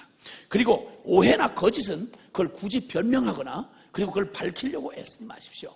오해란 반드시 풀려지게 돼 있는 거고요, 거짓은 반드시 그 끝이 드러나게 돼 있습니다. 어리석게 분별은 물론 어리석게 당하고 속을 필요는 없겠지만, 굳이 속이고 거짓으로 속이고 왜곡되게 비틀고 그리고 나를 오해하고 그리고 모함하고 사람들이 다른 말로 나를 흔들어대는 이런 일에 일일이 대응하여 싸우지 마십시오. 주님을 신뢰하십시오. 하나님이 판단하십니다. 옳고 그른 거 반드시 판단하십니다. 의인을 지키시며 악인을 멸하시는 하나님의 분명한 진리요, 그리고 주님 온전한 진리의 판단자이신 주님이 계시기에 여러분 억울한 거 여러분이 꼭 풀고 가셔야 될 필요가 없습니다. 하나님이 다 풀으십니다. 그건 걱정할 필요도 없고, 의로우신 재판장이신 주님이 반드시 그날에 주님이 반드시 그것을 드러내실 겁니다. 그러니까 주님이 말씀하기를 나를 심판하시는 이가 주님이시고 때가 이르기 전 곧 주께서 오시기까지 아무것도 판단하지 말아라. 그가 어둠에 갇힌 이것들을 드러내고 마음의 뜻을 나타내시리니 그때 각 사람에게 하나님으로부터 칭찬이 있으리라. 할렐루야. 사람들에게 인기 있다고 부러워하지도 말고요, 사람들이 몰라준다고 억울해하지도 마시라 이 말입니다. 전혀 그런 거에 신경 끄십시오. 하나님 그분이 가장 공정하신 주님께서 너 착하고 충성된 종아, 내가 너를 안다. 주님이 말씀하기를 너희가 내 이름으로 냉수 한 그릇 대접한 수고도 나는 결단코 잊지 않는다. 여러분 누가 하나라 줘도 걱정하지 마십시오.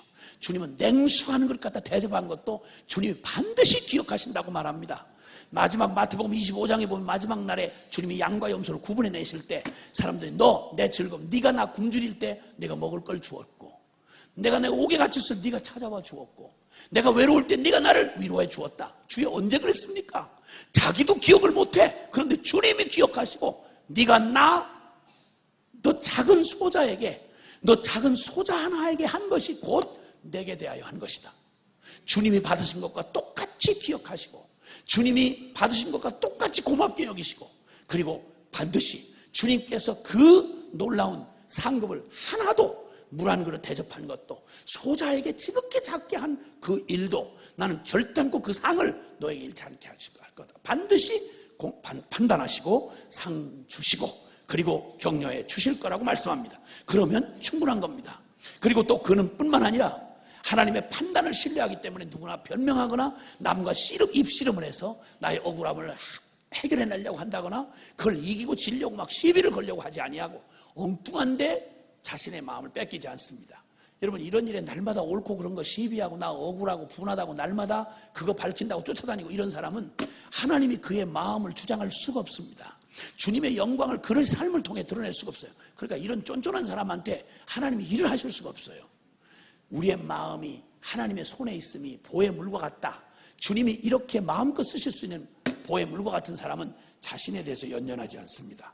남의 판단에 흔들리지 않습니다.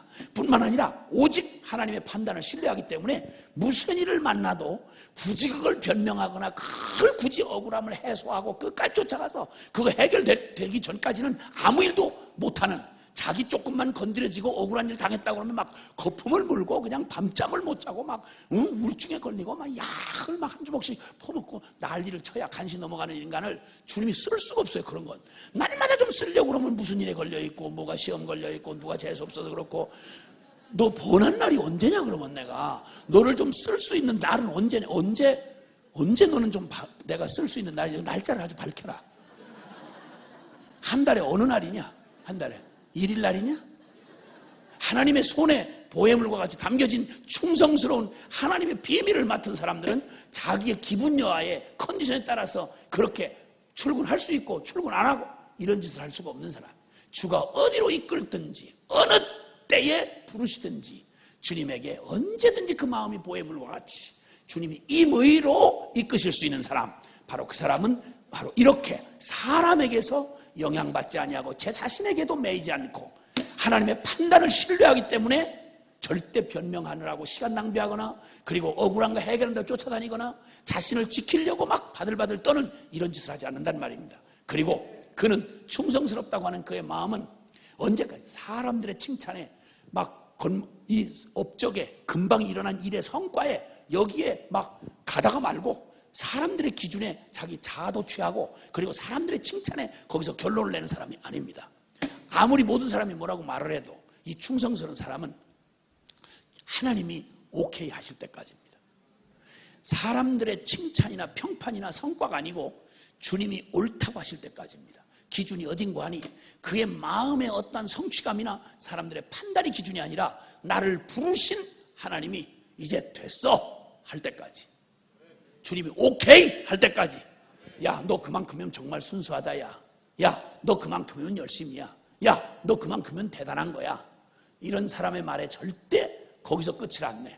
충성된 사람은 다른 사람의 평가에서 결론을 안 얻고 오직 하나님에게서 얻는 거야. 다른 사람이 다 틀렸다고 그래도 주님이 아니야 넌 잘했어 이러면 기분 좋은 거지. 그게 결론인 거지. 주님이 오케이 하실 때까지, 이만하면 됐다고 말을 해도 절대 만족할 수 없는 사람, 주님이 오케이 하실 때까지, 이게 충성스러운 사람이야. 아멘입니까? 결코 포기하지 아니하고 끝까지 이뤄내는 사람, 그 사람이 충성된 사람인 것입니다. 그래서 나를 부르신 주님에게 충성하는 것입니다. 그분에게서 절대 초점을 놓치지 않습니다. 이런 사람을 주님께서 그 마음 중심이 하나님의 손에 있는 보의 물과 같이 쓸 수 있는 사람인 것입니다. 그리고 또 하나는 그는 순종을 하되 주님 앞에 물처럼 순종을 합니다. 보의 물과 같이 순종을 합니다. 내 생각이나 내 방식, 내 시간 전혀 상관없이 내 마음이 하나님의 손에 있기 때문에, 나의 모든 걸 다 주님 앞에 맡겼기 때문에 주님의 시간, 내 시간이 아니라 그분의 시간. 아멘. 나는 반드시 이때까지 이루어져야 될 거라고 생각했고, 나는 반드시 이런 방법으로 나를 이끄실 거라고 생각했는데, 내 방식을 고집하고 내 시간을 고집하고 내 계획을 고집하면 이건 주님이 쓸 수가 없어. 충성된 사람의 특징은 보의 물과 같아서 주인이 마음대로 임의대로 인도하실 수 있어야 돼. 우리의 모습을 어떤 모습으로 쓰시든, 그래서 사람들이 주님 앞에 자신을 드린다고 말하면서도 흔히 이런 말들 해요. 나는 피아노를 치는 사람이라서 나는 꼭 피아노를 치는 걸로 주님 앞에, 나는 이 은사를 주님 앞에 드리겠어요. 그래서 나는, 하나님도 나한테는 다른 걸 기대하지 마세요. 난 피아노 치는 걸 너무 잘하고 피아노만 칠 수 있어요. 그리고 그 외에는 설거지 같은 건 싫어. 꼭 피아노 치는 대로 난 그렇게 해서 헌신을 하겠어요. 그리고 주님이 나를 쓰실 때는 항상 잘 생각하시고, 피아노 치는 자리, 그리고 영광스럽고 사람들이 다 주목하는 그 자리, 그리고 대한민국에서 제일 수준 높은 교회, 거기서 주반주자, 그 자리를 주님 역사하셔서 날 쓰시면 쓰겠나이다. 주여 나의 주님. 이러면 주님이 종이 되셔. 주님이 매니저가 되셔가지고 심부름 해가지고 자꾸 일거리 만들어줘야 되고, 저는 그거 아니면 안 한다고 버티니까. 이런 건 지금 오늘 여기 충성이라는 말하고는 전혀 상관이 없어. 그래서 헌신이라는 말은 내가 하고 싶은 일, 내 시간에 내 방법으로 이렇게 주문하듯이, 주문 식단제처럼 주님 앞에, 그래 지가 주인이 돼가지고 지가 원하는 식단을 요구해서 하나님 앞에 그거 주세요, 그러면 내가 이렇게 하겠어요. 이건 아무런 상관이 없는 얘기야. 주님하고 아무런 상관이 없어. 그런 사람을 통해서 일어날 역사는 없어. 제 수준에 지가 하고 싶은 일 하면 해도 아니야. 그래서 조건 없이 주님 앞에 드릴 때는 보의 물과 같이 충성스럽게 주님 앞에 드리는 건, 물은 어느 그릇에다, 컵에다 넣으면 이 컵 모양의 여기에 담겨져요. 네모진 그릇에다 두면 네모진 그릇 모양으로 담겨져요. 나는 세모물을 좋아하기 때문에 내 몸에 가면 안 돼요. 거기 한 그퉁이가 남아요. 이런 식으로 말해서는 안 돼. 어디에 넣든지, 그 물이 어디에 담기든지, 어떤 흐름으로 가든지, 노마드처럼 그 골짜기에서 흘러내는 실개천이든 합쳐 흐르는 막 소용돌이 치는 여울목이든, 노마드처럼 그 굽이굽이 온 땅을 그냥 세워라 내워라 가는 그런 노마드 길이든지, 그저 물길 따라 인도하시는 대로 주님이 어떤 위치, 어떤 상황, 어떤 역할로 맡겨주시더라도 주님에게 그 부르신 주님을 기뻐하고 그분에게 쓰임받는 이 자체가 나에게 최고의 영광이고 나의 최고의 기쁨이 되어야 하는 거야. 아멘. 전부 다 드러나는 일 하고 싶고, 전부 다 머리가 되고 싶고, 전부 다 담임 목사 되고 싶고, 전부 다 대장 되고 싶고, 전부 다 국무총리 되고 싶고, 비전이라고 실컷 가르쳐주는 얘기가, 요셉은 국무총리 됐다 이거야. 다니엘이 국무총리가 돼서 하나님의 영광을 돌렸다 이거야. 뭐 이런 식으로 하니까, 그럼 우리 모두가 다 국무총리가 되면 그때는 국무총리 아닌 놈이 제일 높은 게 되는 거예요. 그렇게 되면 국무총리가 똥포해야 되고, 국무총리가 다 청소해야 되고, 국무총리가 다 농사져야 되고, 다 국무총리. 이런 말도 되지 않는 이 비전을 젊은이들한테 막 큰 꿈을 가져라, 실력과 야망을 갖춰라, 그래서 이 땅에 영향력을 미치는 크리스찬이 되라. 무슨 영향력? 무슨 영향력? 무슨 영향력을 주님이 말했어요?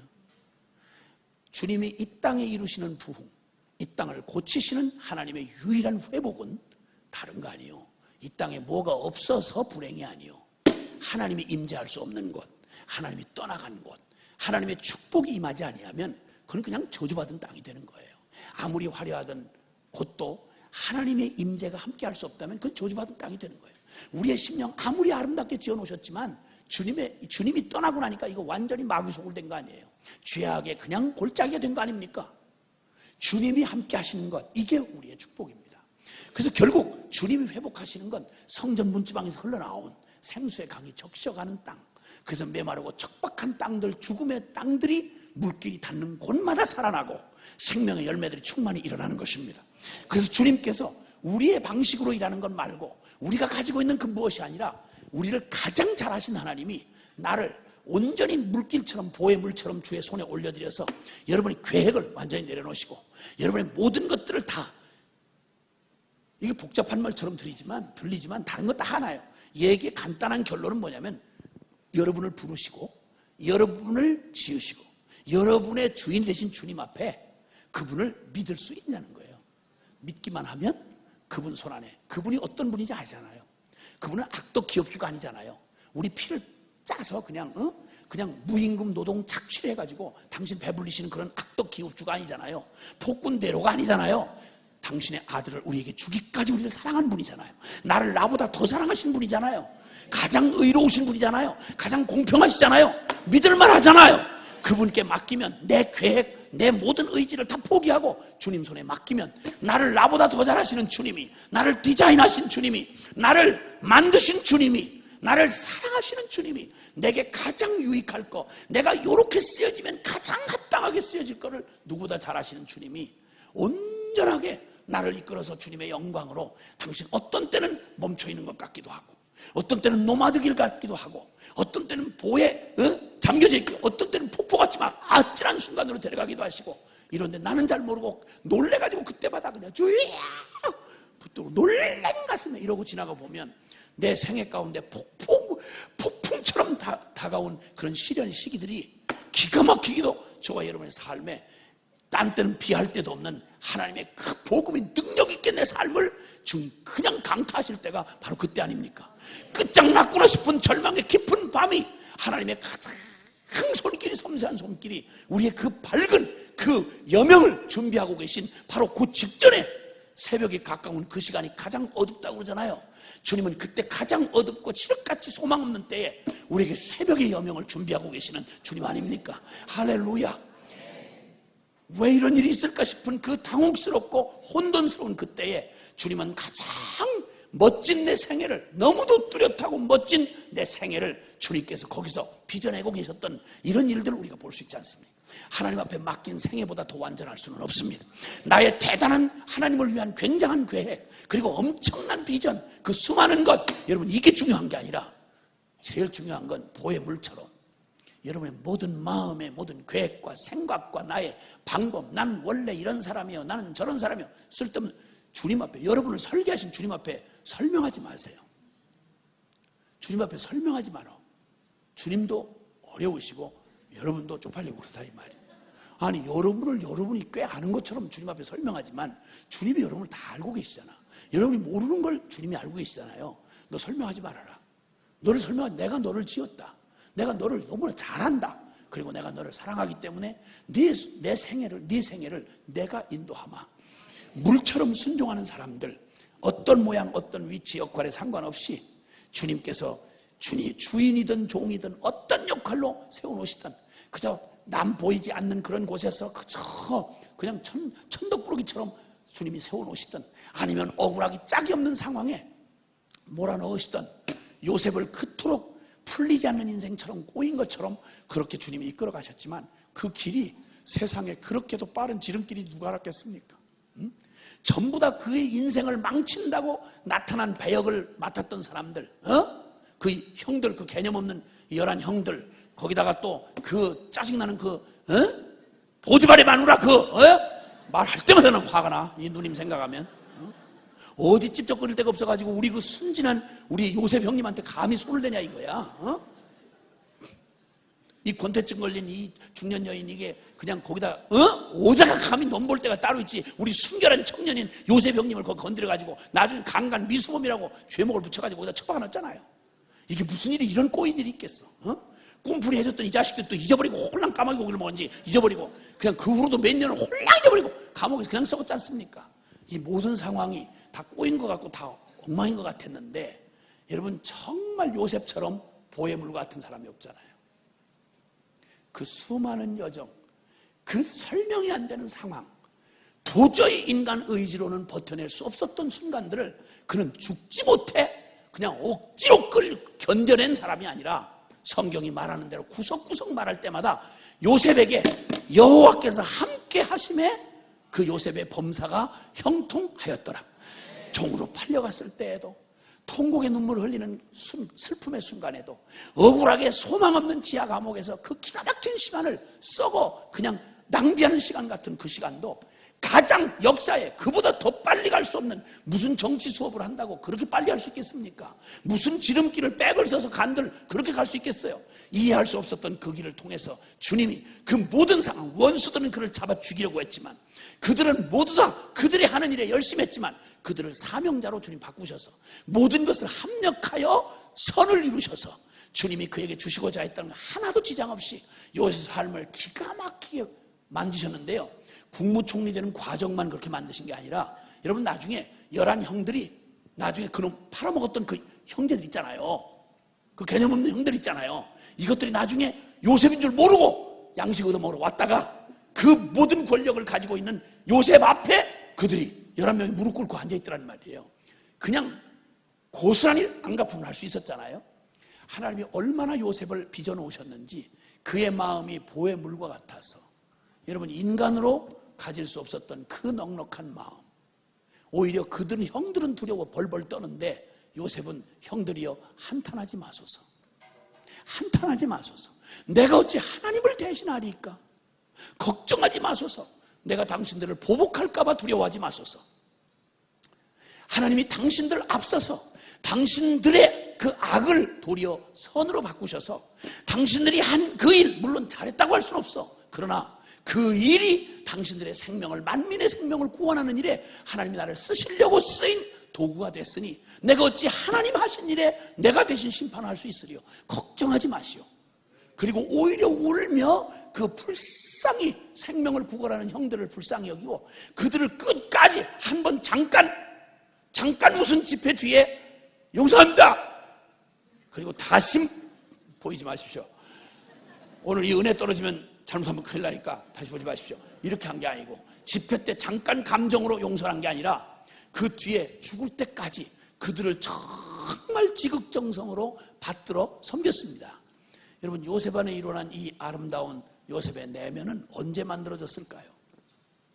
그 까닭없이 억울한 길을, 그냥 꼬인 길 같은 그 길을 어떤 때는 그냥 절벽 나락같이 쏟아지는 길에 물길처럼 이끌어 가시는데 막 물이 와르르 처박히는 것 같은 물길에, 어떤 때는 더디기 짝이 없는 노마드 길에, 어떤 길은 실개천처럼 보이는 그 길에 주님이 그 길을 끌고 가시는 동안 보의 물과 같이 요셉의 마음이 하나님의 손에 있으며 그가 임의로 인도하시느니라. 아멘. 그렇게 임의로 인도한 요셉의 생애가 만민의 생명을 구원하는 하나님의 계획을 거침없이 이룰 수 있도록 충성된 종, 하나님의 이 구원 계획을 거기에 비밀을 맡은 자답게 충성되게 중간에 포기하지도 아니하고 거칠게 반항하지도 아니하고 주님이 이끄시는 모든 길, 이해가 되든 되지 않든 주님이 이끄시는 그 모든 곳에 주님 앞에 순복하며 순한 양처럼 어린 양이 어디로 이끌든지 따라가는 자가 되어 주님을 따라간 이 보의 물과 같은 요셉을 통해서, 요셉 한 사람을 통해서, 그 불행한 운명의 한 사람을 통해서 여러분 그 모든 민족을, 그 당시에 죽음에 놓여진 모든 민족을 구원하시는 일에 하나님의 전능으로 그 구원의 역사를 이루실 수 있었다 이 말입니다. 이 충성스러운 요셉과 같은 사람, 하나님의 손이, 그 마음이 하나님의 손 안에 있는 보의 물과 같은 사람, 이 사람을 통해서 언제든지 그는 다른 거 고민하지 않았습니다. 그리고 이제 부르신 이에게 충성한 이 충성이 주님이 여기 비밀을 맡은 자의 구할 충성인 그 내용에 대해서, 첫째는 부르신 이에게 충성했고 두 번째는 맡겨진 내용에 충성한 것입니다. 하나님의 비밀을 맡은 사람, 그는, 하나님의 비밀을 맡은 그는 어디에도 이 하나님의 비밀을 덧붙이거나 빼거나 할 수 없습니다. 사람들이 하나님의 종은, 하나님이 우리에게 충성된 종은 어디서 그 충성이 또 드러나야 하는 거 아니? 하나님이 맡긴 복음이 거칠고 사람들이 반응이 좋지 않고 내게 불리하게 작용을 한다 할지라도 거기에 덧붙이고 뺄 수가 없습니다. 충성된 사람이란 맡겨준 그걸 고스란히 그 내용과 질을 변질시키지 아니하고 바꾸지 아니하고 덧붙이고 빼지 아니하고 맡겨진 그대로 순종하는 사람, 지켜내는 사람, 이게 바로 충성된 사람이다 이 말입니다. 물은 어떤 모양에 담든지 어디에 담든지 어떤 상황에 있어도 물은 물입니다. 그러므로 우리에게 주어주신 이 복음도 형태가 여러 모양으로 나타날 수 있습니다. 복음을 가진 여러분은, 여러분과 저는 우리 모두 다 똑같이 십자가의 복음의 이 비밀을 가졌는데 우리는 그릇이 다 다릅니다.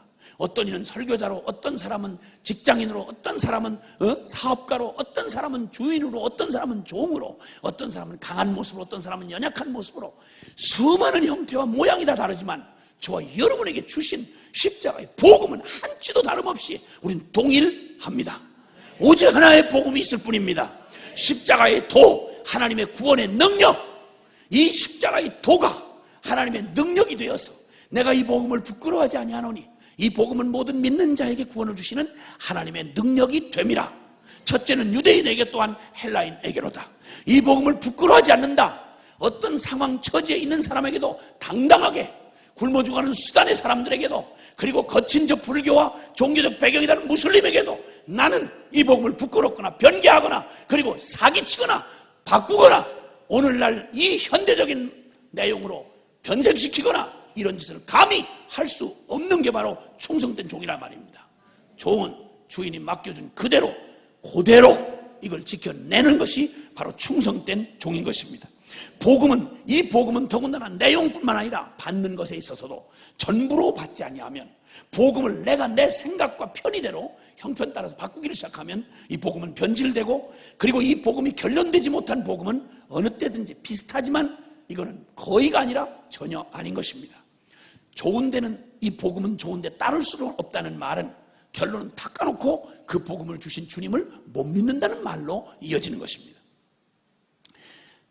사도 바울은 그가 이 십자가의 비밀을 맡은 자로 그가 사도행전 26장 22절에 이렇게 고백한 그의 고백을 들어보면서 충성된 종, 하나님의 비밀을 맡은 자에 구할 것은 충성이라고 말한 그 의미가 이 복음의 내용, 맡겨진 내용에 그가 어떻게 충성했는지를 그의 고백을 통해 들어보도록 하겠습니다. 사도행전 26장 22절입니다.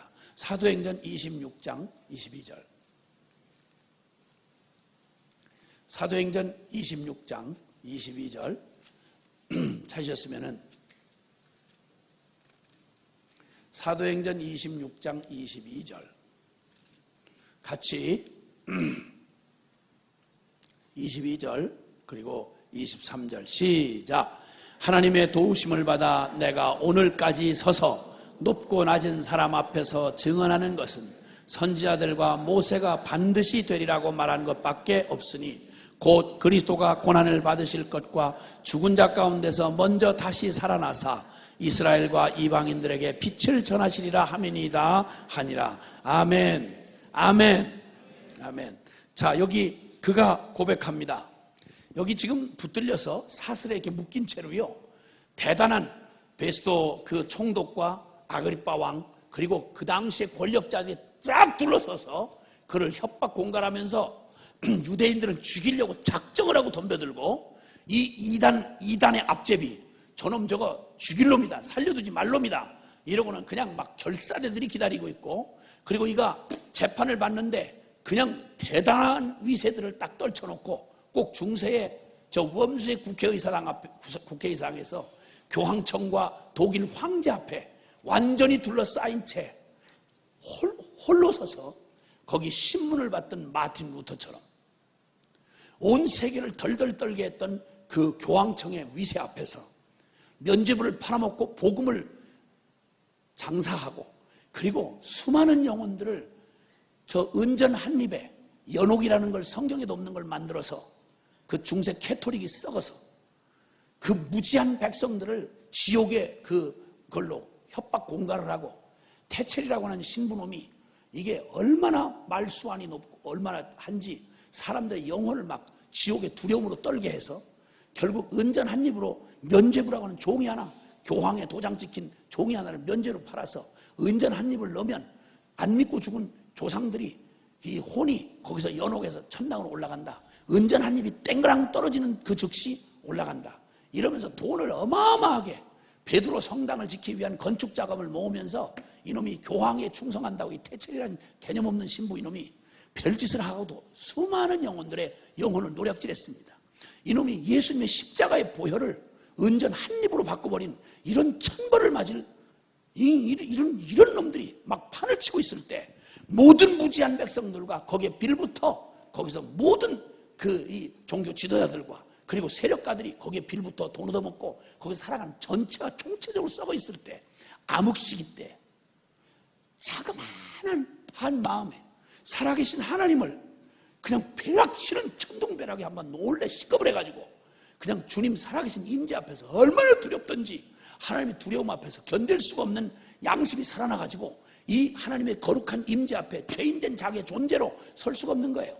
그냥 이 내면을 거룩하고 깨끗하게 해보려고 하나님 앞에 의롭게 서보려고 막 자신의 행위한 노력으로 몸부림을 치다가 이 작은 이 마틴 루터라고 하는 그냥 신경 쇠약 가까운 사람, 이 연약하기 짝이 없는 한 사람의 양심 안에 그가 그냥 막 두려워 떨다가 나중에 그가 아무리 해도 자신의 노력으로는 하나님의 거룩하심 앞에 설 수 없다는 이 절망 앞에 섰다가 그 썩은 모든 교회와 그 모든 것들을 보고는 거기서 자신 안에 주님의 이 믿음으로 말미암아 행위로 구원을 얻는 게 아니라 믿음으로 말미암아 의롭다 하시는 하나님의 십자가의 은혜에 의한 이 구원을 그가 그 자신이 확신하고 이 말씀 앞에서 결코 그리스도의 이 공로 없이 그걸 믿는 믿음 아니고는 공덕으로 구원받는 게 아니고 행위로 구원받는 게 아니다 하고는 양심이 가만히 있을 수 없는 양심으로 95개조의 방방문을 만들어서 당신들이 떠들고 있는 이 성경에도 없는 이런 이 거짓된 사기친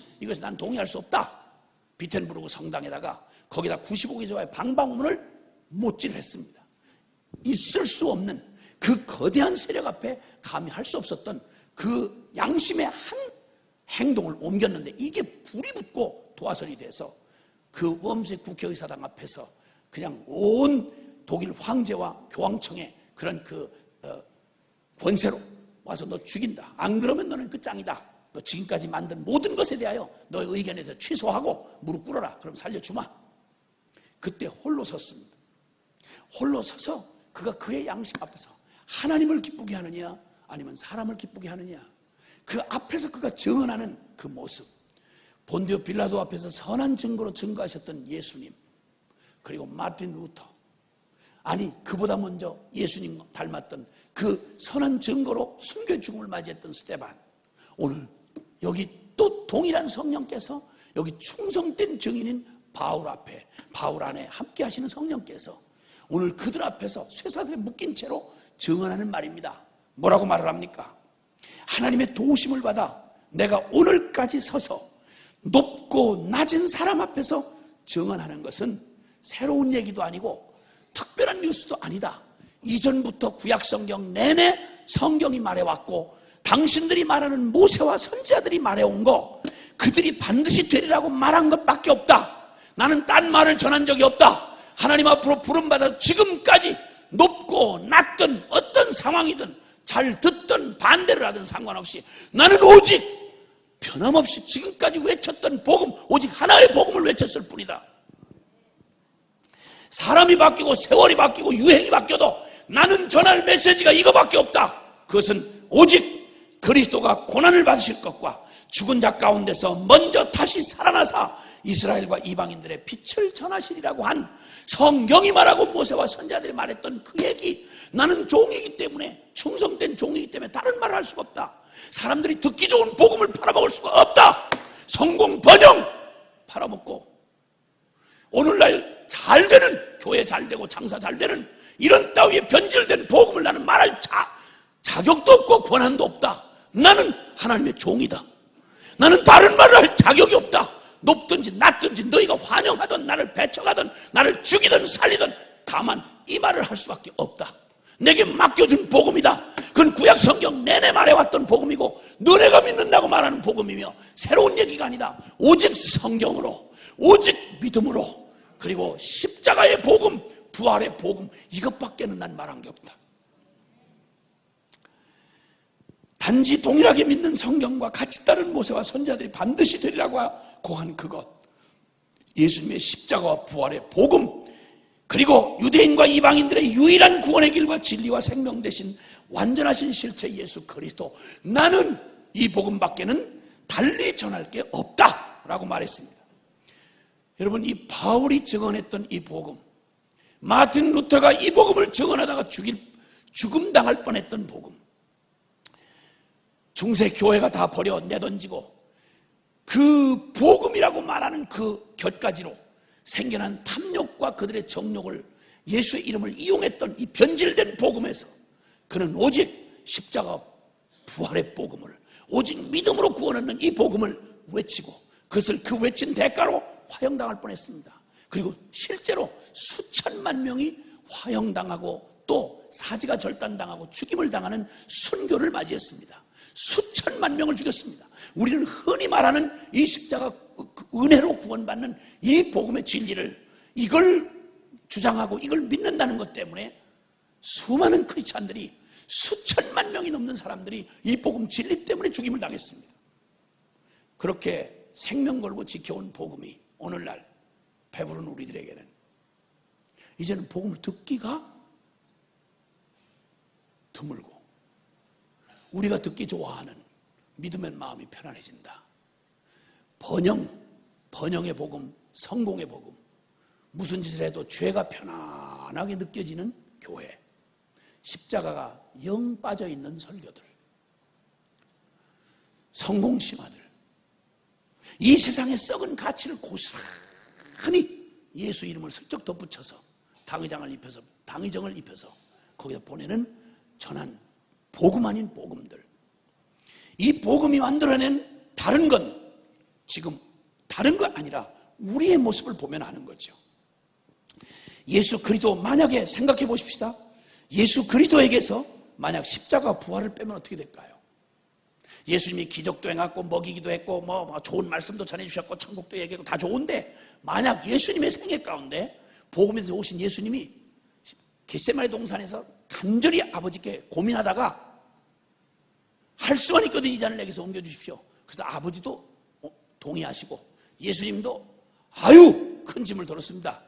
아유 다른 건 다 하는데 이게 진짜 부담이 됐습니다.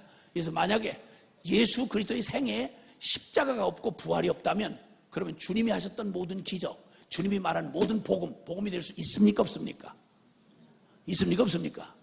그런데 이상하게도 다른 건 다 얘기하는데 십자가는 쏙 빼놓고, 다른 건 다 좋아서 동의하면서도 십자가 앞에 서라고 하면 그건 그건 아닌, 그러면서도 잘 믿는 예수, 그러면서도 보수정통 진리를 믿는 믿음이라고 말하는 이 모순, 이게 있을 수가 있는 말이냐 이 말입니다.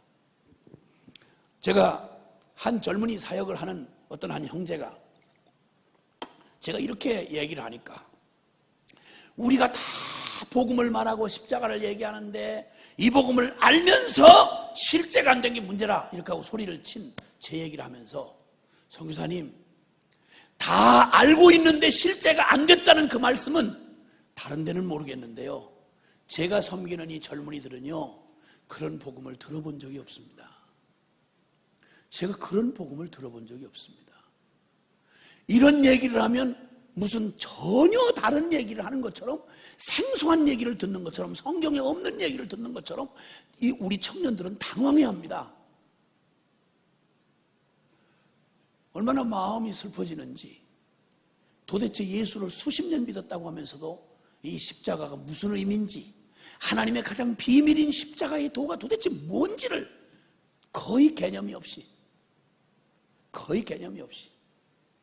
다른 것 없이 오랫동안 믿었던, 몇 대씩 믿었다고 하는 모태신앙들이 모여있는 젊은이들에게 이 십자가의 복음이 무엇을 말하며 이 십자가의 복음의 의미 앞에 너희가 대학 입시가 실제인 것처럼 그만큼만 대학 입시를 의미를 두어서 너희의 시간과 정력과 돈과 모든 에너지를 투자했던 만큼 이게 이 복음이 중요물이 아니라면, 만약 이 십자가의 진리가 만약 이런 내용인데 너 이 십자가의 내용에 대해서 의미를 부여해서 대학 입시만큼이나 비중을 두어서 한번 이 십자가의 죽음과 부활에 대한 이것이 너하고 무슨 상관이 있는지 고민해본 놈이 있느냐 물었더니, 그 수많은 청중들 중에 거의 대부분이 모태신앙들인데, 그것도 열심히 훈련받았다고 하는 교회 청년들인데, 물었더니 그 중에 단 10%도 안 되는 거예요.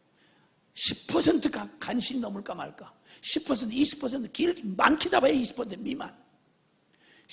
주님의 십자가를 대학 입시 의미를 부여해서 그만큼 고민하고 애를 쓰고 해결나도록 부딪혀 본 적이 있냐고 묻는 말에 거기에 한 번도 난 그런 적이 없다고 대답한 사람이 전체 청중 중에, 모태신앙들 중에, 그리고 이 교회를 운명적으로 지금까지 다녀야 했던 청년들 중에 그 중에 80% 이상이 한 번도 의미 있게 그 십자가의 진리 앞에 자신의 운명을 걸고 대학 입시만큼 비중을 두고 서본 적이 없다는 거예요.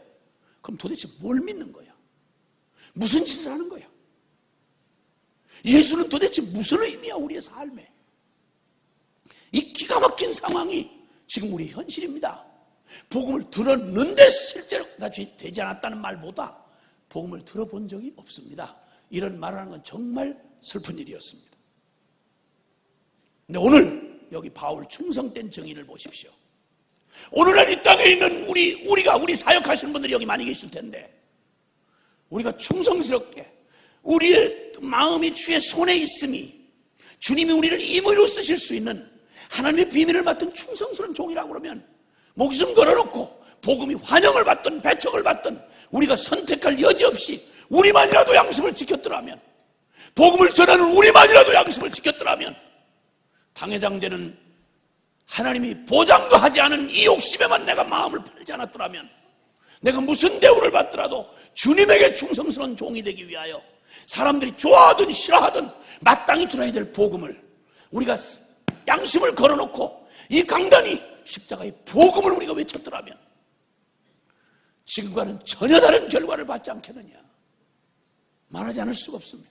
이 소중한 시간, 하나님이 이토록 수많은 사람들이 예배당에 몰려오고 이토록 수많은 기회를 주셨고 이토록 수많은 가르치고 훈련받을 기회들을 그토록 많이 주셨는데, 그 많은 세미나, 그 많은 프로그램, 그 많은 돈, 그 많은 기회들, 그렇게 매주마다 쏟아지는 설교,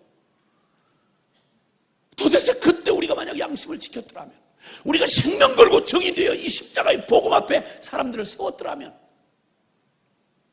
미련하고 연약하고 정말 질그릇 같은 저 같은 놈도 그저 몸뚱이로 배워서 부딪힌 십자가의 복음에 내가 충격이 되고 십자가의 앞에서 내 존재의 죽음과 부활을 경험한 다음에 이걸 외치기 시작한 복음 학교 이후에 하나님께서 이 무지랭이 같은 이런 무식한 놈을 통해서 너무도 단순하게 다른 말을 할 게 없어서 이 복음만 외치도록 주님이 세워주셔서 이거 순종한 이후에 지극히 실개천 같고 작지만, 지극히 투박한 그릇 같지만 이 복음을 통해서 얼마나 많은 영혼들이 이 복음의 영광에 사로잡혀서 얼마나 많은 젊은이들이, 얼마나 많은 수많은 영혼들이 줄잡아 복음학교만 거친 사람이 2만여 명이 넘습니다. 오늘도 정의의 고백을 들었지만 제가 부끄러우면서도 하나님 앞에 감격해서 눈물이 마를 날이 없도록 하나님 앞에 감격한 것, 주님의 복음은 여전히 2000년 전이나 지금이나 동일한 능력으로 사람들을 변화시킬 수 있다는 사실입니다. 사람들을 자유케 할 수 있다는 사실입니다. 우리의 젊은이들 걱정할 필요가 없습니다. 오늘도 믿음의 여정을 따라 십자가의 길을 걷는 수많은 우리 젊은이들이 우리를 부끄럽게 하고 있습니다. 보이지 않는 믿음의 길을, 진리의 길을 따라서 이 소망 없는 이 넉떨어진 이 세상 한복판에서 나사렛 예수, 십자가의 고난의 길을 걸어가신 예수 그리스도의 길을 기꺼이 따르겠다고 하는 수많은 젊은이들의 행진을 주님 보게 하십니다. 눈물겹게 믿음의 싸움들을 하고 있습니다. 하나님이 아니면 도저히 걸어갈 수 없는 길들을 수년이 넘도록 지금도 믿음의 행진들을 하며 지금도 싸우는 우리 동지들의 얘기를 많이 듣고 있습니다. 하나님 신실하십니다. 그분은 변하지 않으십니다. 복음은 영원합니다. 여러분, 그 복음은 능히 우리의 인생을 통째로 뒤집어 놓을 수 있습니다. 우리의 가정을 바꾸고 우리의 민족과 사회를 바꾸고 열방을 뒤집어 놓는 복음인 것입니다. 문제는 바로 주님의 이 물같이 역사하시는 주님의 이 거룩한 영광의 능력이 이 말, 물같이 쓰여질 보의 물처럼 주님 손에 붙들린 충성된 종이 필요합니다. 충성된 증인이 필요하다 이 말입니다. 주님 앞에 아무것도 조건을 걸지 아니하고 주님의 죽음이 나의 전부가 된 사람들, 그리고 주님이 어디로 인도하시든지 주님이면 충분한, 주님이 가자고 하면 아무리 두려워도 무서워 덜덜 떨다가도 주님이 가자 이러면 무서운 현실보다 나를 부르시고 이끄시는 주님이 더 분명해서 두려워도 따라가는 사람들, 털썩 주저앉아서 자기 존재에 대한 절망 때문에 털썩 주저앉아 포기했다가도 주님이 일으켜 세우셔서 괜찮아 툭 치시고 가자 그러면 주님 따라 나서는 사람들, 주님이 어디로 인도하든지 따라가는 자들, 어린 양이 어디로 이끌든지 따라가는 자들, 십자가가 결론이 돼서 나 죽고 예수 산 이 진리를 나의 믿음의 최후의 선택으로 받아서 주님을 따르는 사람들을 통해서 주님은 이 땅에서 나 죽고 예수로 사는 이 꿈꾸는 것 같은 이 실상의 진리를 외치고 증언하는 이 길. 그래서 바울은 나는 높은 사람이든 낮은 사람이든 내가 이 말 잘못하면 죽을지도 모르는 그런 순간에도 그는 이미 핍박과 환란이 기다린다는 예루살렘에 가서 그는 이 말만 했다면 벌집을 쑤셔놓은 것처럼 그를 잡아 죽일 것을 뻔히 알면서도 십자가라는 말만 빼면 그는 존경을 받고 그리고 아무런 지장 없이 얼마든지 사역할 수 있었어. 그때 유대인들이 아주 즐거움을 하는 십자가 이 얘기를 갈라디아서 6장 14절에 그러나 내게는 그리스도의 십자가 외에는 결코 자랑할 것이 없나니 내가 이 십자가에서 세상이 나에 대하여 십자가에 못 박히고 나도 또한 세상에 대하여 그러하니라. 나는 이것 빼면 할 말이 없다. 십자가 밖에는 자랑할 게 없다. 왜냐하면 하나님의 가장 큰 비밀이요 가장 큰 능력이 십자가고 나는 이 십자가 외에는 더 전할 메시지가 없다. 그는 말하기를 헬라인은 지식을 구하고 유대인은 표적을 구하나 우리는 십자가에 못 박힌 예수 그리스도만을 전하니 유대인에게는 거리끼고 이방인에게는 미련한 것이로되 그러나 부르심을 입은 사람들에게는 십자가의 그리스도는 하나님의 능력이요 하나님의 지혜니라. 그는 세상의 인기에 야합하지 않았습니다. 그는 자신의 형편은 어떻게 되는 대가에 연연하지 않았습니다. 그는 충성된 증인이 되었습니다. 천번 만번을 찔러도 그는 어떤 상황에서도 그가 할 말은 십자가의 복음뿐이었습니다. 주님은 그를 역사에 뚜렷하게 세우셔서 하나님의 영광을 그를 통해 마음껏 드러내시는 하나님의 사람으로 쓰실 수가 있었습니다. 여러분, 우리든 남이든 이 십자가 복음의 진리 외에 하나님의 비밀 이 십자가의 도 외에 다른 길, 다른 타협은 없습니다. 해봤자 의미가 없는 일이기 때문입니다. 우리가 꼭 고민하고 돌이키며 더욱 집중해야 할 오직 한 가지가 있습니다. 십자가 복음뿐입니다. 다시 복음 앞으로 돌아가야 합니다. 다시 리턴 투 더 가스펠 해야 합니다. 마틴 루터에게 중세 암흑시대의 소망이 다시 복음으로 돌아가는 일이었습니다. 한국교회 지금 역사의 가장 이 절체절명의 위기요 기회의 이 기로에 서 있는 이 한국교회의 해답은 다른 거 없습니다. 다시 복음 앞에입니다. 오직 하나님께로 돌아가야 합니다. 십자가 복음 앞에 우리가 시퍼렇게 서서 주님의 죽음이 나에게 실제가 되고 주님 예수 생명으로 사는 더더덜도 없는 이 십자가의 복음으로 우리가 돌아갈 때 주님의 영광을 보게 될 것입니다. 그 이하는 없습니다. 그것을 떠난 삶은 더 이상 없습니다. 사랑하는 복음에 정인되고 동맹된 여러분, 우리에게 십자가 이하의 삶은 없습니다. 아멘이십니까? 우리에게 십자가 이하의 삶은 없습니다. 십자가 자랑할 것, 십자가 외에 없습니다. 그 이하의 삶은 우리가 이전에 이미 살아왔지 않습니까? 내 최선과 눈물겨운 나의 최선 살아왔던 건 지난날로 족하지 않습니까? 자아의 종로로 타며 이 썩어질 세속의 것들을 추구하며 살아왔던 내 인생의 그 구질구질한 삶은 지난날로 족하지 않습니까? 뭘 더 확인하고 싶습니까? 무엇을 더 확인해야 되겠습니까? 십자가에서 끝을 내십시오. 이 밤에 끝을 내십시오. 그리고 오직 그 이하 없는 오직 십자가 그 복음 이하도 이상도 없습니다. 오직 그 복음에서 전부가 된 복음이 전부가 된 십자가 부활의 삶이 있을 것뿐입니다. 다 이 말하면 이 십자가 복음 외치면 다 떨어져 나갈 것 같이 기승을 부려도 겁을 주어도 여러분 두려워하지 마십시오. 그런 중 누가 구원을 얻으리까? 주님 그런 식으로 말씀하면 부자 관원에게 주님이 말씀하시면서 영생은 네가 그렇게 너 갖고 있는 것 중에 하나 덧붙여서 얻을 수 있는 따위가 아니다. 부자 관원에게 너 모든 것 다 팔아서 가난한 자들에게 너 나눠주고 넌 날 따르라. 그러면 영생을 얻으리라. 여러분, 이 놀라운 주님의 이 선언이 예수 그리스도를 따르려고 하는 모든 사람들에게 십자가의 선언은 단호합니다. 자기는 누구든지 나를 따라오려면 자기를 부인하고 자기 죽은 십자가를 날마다 치지 않고는 나를 따라올 수가 없다. 네 부모나 처자나 전토나 미워하지 않고 네 목숨마저 미워하지 않는다면 나를 따라올 수 없다. 이 극단적인 이 십자가의 이 복음, 이렇게 가지고 교인 하나 남을 거 없을 것 같지만 아니요, 여러분들 있지 않습니까? 여러분들이 증인이지 않습니까? 안 떨어지는 증인. 갈 때도 많으실 텐데 복음 기도 동맹, 여기 복음 기도 모임에 오면 날마다 하는 소리가 그 소리인 줄 뻔히 알면서 여기를 이 저녁에 오신 여러분들을 보면 세상이 무섭습니다. 얼마나 무섭겠어요, 이 세상이. 다른 사람 다 떨어질 것 같아도 여러분은 안 떨어지고 여기 있지 않습니까? 여러분이 증인입니다. 그럼 여러분만 그런 사람이 아니라 하나님께로서 부르심을 입은 자들에게는 이 십자가의 복음이야말로 가장 통쾌하고 가장 확실하고 가장 든든하고 그리고 가장 기쁜 소식인 것입니다. 이제 주님께 모든 게 다 덤벼들어서 십자가의 복음의 길을 가려고 하면 여러분 안 짓던 동네 개도 짓습니다. 믿음으로 안 살 때는 그렇게 평범하고 다 같이 다 친구되고 좋던 사람들이 복음으로 산다고 하면 제대로 살지도 못하는데 나는 제대로 복음다로 살지도 못하는데 복음으로 산다는 걸 태도를 결정한 소식만 듣고도 어쩌면 이 귀신 같은 것들이 잘 알고 그냥 온 동네 강아지까지 막 짖고 난리를 치고 하여튼 그렇게도 조용하던 집안이 왜 이렇게 시끄럽고 없는 일도 자꾸만 생겨나고 꼬이고 힘든 일만 더 많아지는 것만 같은 이런 때 모든 게 다 덤벼들어도 히브리 13장 4절 5절에 있는 말씀처럼 사람이 내게 어찌하랴, 주는 나를 돕는 자 중에 계시니 사람이 내게 어찌하랴.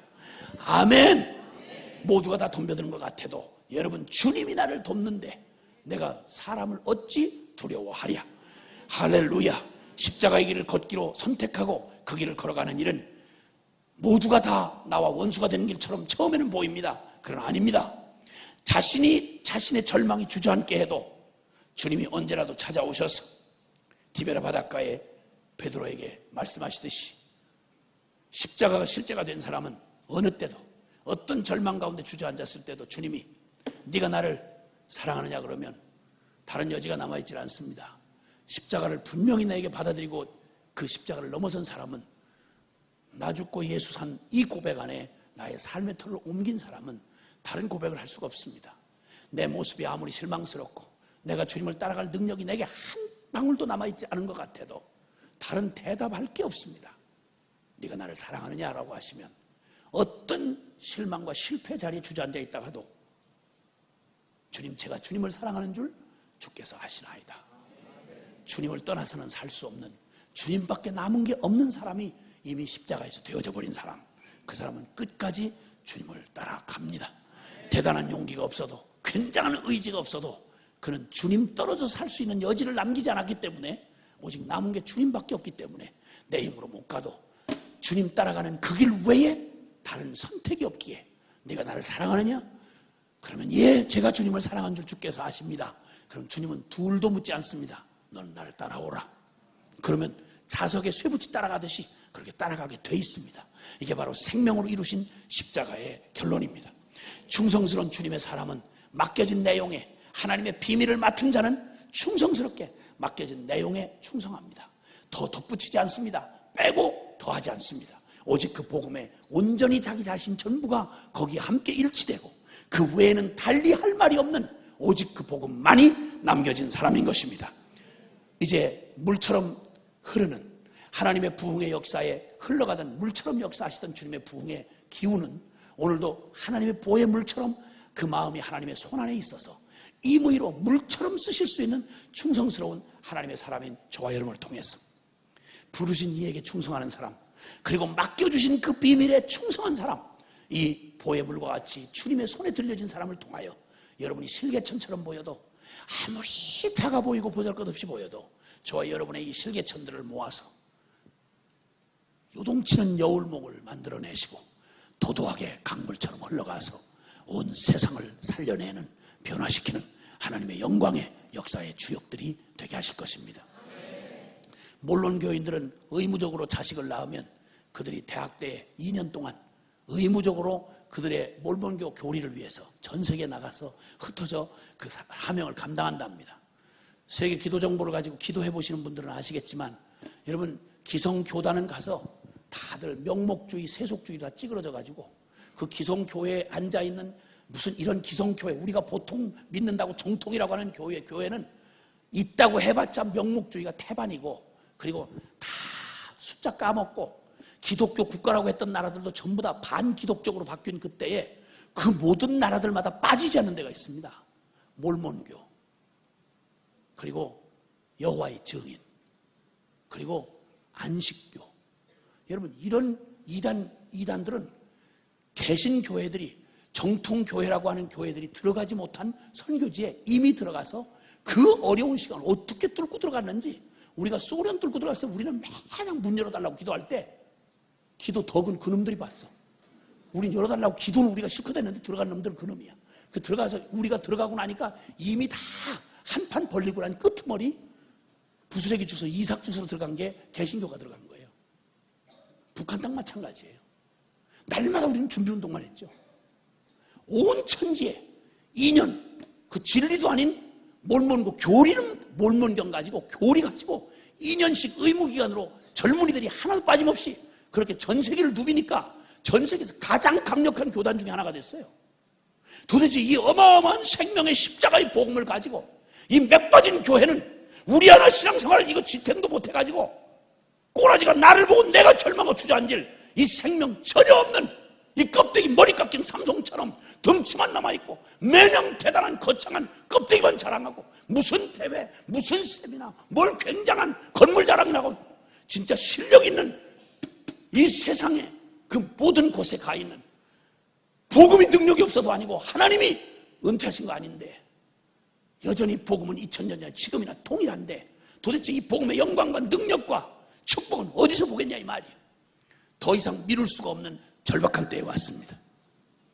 우리 중에 여기 계신 여러분들 중에 다시 복음 앞에 이번에 어떻게든 그대로 있을 수 없다, 이건 전쟁을 치러야 되겠다 라는 마음 주시고, 또 복음기도 동맹들 이 마음을 함께 주신 사람들과 함께 다시 복음 앞에 리턴 투 더 가스펠, 최소한 못하면 복음 아닌 거에 대해서, 복음은 뭐냐, 우리가 믿는 바의 복음이 뭐냐, 비텐부르크 성당에 95개 반박문을 그 교황청 그 위세 앞에 거기다 반박문을 붙였던 마틴 루터 혼자도 그런 일을 했잖아.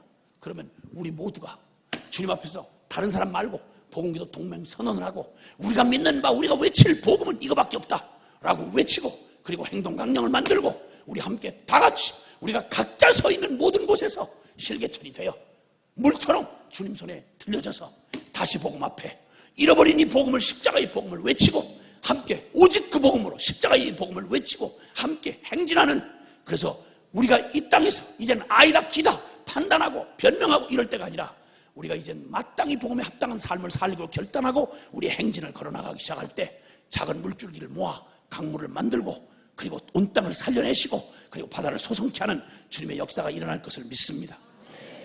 그래서 이제 7개 지역을, 전국을 7개 지역을 권역별로 해서 그 지역에 있는 복음기도 동맹군들이 주인이 돼요. 그분들이 그 지역들을 맡아서 거기서 이제는 주님께서 주신 이 복음을 가지고 사람들, 우리 역할, 우리에게 맡겨진 모든 역할에 어떤 역할이든지 내가 할 수 있는 모든 것을 다해서, 몰몬교인도 2년을 헌신한다는데 한번 이 땅이 다시 복음 앞에 이 얘기를 누구다 한 번이라도 들어볼 수 있도록 우리가 각 지역을 맡아서, 지금도 우리 복음기도 동맹 되신 분들이 복음기도 신문을 가지고 온갖 문전박대를 당하고 지하철에서 아니면 그 주변 교회를 돌아다니고 어떤 때는 그닥 중보기도를 해가면서 오늘도 몇몇 분 간증을 듣는데 감격적이었습니다. 와, 주님께서 이 놀라운 일들을 눈물겹게 순종하시는 이 복음기도 증인들을 통해 주님 놀라운 일을 하고 계시는구나. 여러분들 중에도 누구도 그냥 가만히 구경꾼으로 있지 마시고 이때에 주님 모병하신 주님께 함께 우리 같이 힘을 합해서 여러분이 계시는 지역들 안에서 우리 함께 이 복음을 같이 동의하시는 분들이 우리 다시 복음 앞으로 돌아가자. 우리 다시 복음 앞으로 돌아가자. 오직 오라 우리가 여호와께로 돌아가자. 우리의 이 주님을 부끄럽게 복음을 부끄러워하고 우리가 복음 앞에 서지 못했던 우리 자신들을 이제 너절하게 변명하지 말고 세상이 공격한다는 넋두리 하지 말고 우리가 복음에 합당한 삶을 살자. 우리의 태도를 바꾸자. 옷을 벗어 던지고 우상을 벗어 던지고 그리고 오직 주님 앞으로 돌아가자. 이런 합의된 이런 일들을 함께 하기 위해서 작은 하나의 그 사건들을 마련했습니다. 그 7개 지역을 순회하면서 9월과 10월에 7개 지역을 순회하면서 각 지역별로 이틀씩 다시 복음 앞에 주를 따르라는 주제로 다시 복음 앞에 집회를 하게 됩니다. 이제 그 안내가 여러분에게 전해지면 여러분 딱 보고 계셨다가 여기는 내 기업이구나, 이건 주님이 내게 주신 분기시구나 받으셔서 어떻게 하든지 그걸 복음기도 동맹 사무국에 섬길 겁니다. 이 대회를 기점으로 해서 그 땅에 여러분이 복음의 증인이 되어주시고 십자가 깃발 부끄러워하지 마시고 높이 드시고 우리가 증인이 되어 그 복음에 합당한 삶의 걸음을 걸어 나가십시다. 그리고 12월 12일 주간 12.12 사태 주간 12월 13일부터 3박 4일 동안 여기 전관을, 여기 저 선한목자교회 전관을 전체로 오픈해서 여기 함께 우리 여기 이렇게 하루 종일 이렇게 잠깐 있다가 이렇게 하시는 거 말고 3박 4일 이 복음 대회를 한번 해서 우리 앞에 주신 이 복음을 다시 한번 주님이 우리가 복음 앞에 선 이 복음 앞에 서는 시간과 그리고 이 다시 복음 앞에를 우리가 온 교계와 그리고 온 열방 가운데 천명하는 그런 복음 대회를 한번 주를 따르는 대회를 한번 하려고 합니다. 그래서 그때 하나님께서 주신 그 일을 기점으로 여러분이 복음 기도의 증인이 되어주셔서 여기서 대략 한 서울 지역은 출퇴근하시는 분들 빼고 여기서 함께 숙식하시는 분 한 2,000명 잡고 그리고 모든 이런 바닥이 어디고 다 여기 잡면서 주님하고 아주 구정이 날 때까지 하여튼 거기서 할 것이고 그 다음에 전체 인원은 전체 참여하는 인원은 5,000명의 규모로 그렇게 해서 이 복음 다시 복음 앞에 이 일을 이루려고 합니다. 이 일은 여러분이 복음 앞에 서서 정인되어 이 다시 복음 앞에 이 일에 여러분이 주체가 돼서 그 땅을 복음으로 회복하는 일에 하나의 도구가 되도록 그런 기회를 마련해 드리는 거고 이 자체가 목적이 아닙니다. 그래서 이걸 기회로 각 지역마다 여러분의 역할들을 함께 모아서 이 일을 주님 앞으로 돌아서는 하나님이 이 땅에 임하게 하실 이 부흥을 이때에 우리가 이 기회에 놓치지 말고 파도 타는 얘기를 했지만 여러분 파도를 타는 사람들은 이 하와이 같은 데 이렇게 이게 윈드서핑이라고 그러나요? 그 이상한 널조각 같은 거 하나 이렇게 들고 들어가서 이렇게 불쌍하게 물에서 이렇게 기다리다가 이렇게 해서 어쩌다 한 번 오는 파도를 그걸 기다렸다가 이렇게 타서 막 한 번 그 짜릿한 순간 하나를 맞이하려고 이렇게 기다리는데 이건 절대 사람이 파도를 못 일으키잖아요. 파도는 하나님이 일으키셔야 돼. 그걸 하려면 이른 새벽에 젊은이들이 바다 가에는 파도가 이렇게 얕아가지고 홀랑 뒤집어서 물 먹고 이렇게 하면 되니까 큰 파도가 일어나면 바다 깊이 들어가야 된대요. 그러면 해도 뜨지 않는 새벽녘에 젊은이들이 수없이 그 수평선 먼 데까지 나가서 기다리는 거예요. 몇 시간이고 기다린대요. 거기서 몸뚱이 얼마나 뚱뚱 뿔겠어. 그한테는 그러고 거기 당구가 앉았다가 기다리고 있다 파도가 확 오잖아요.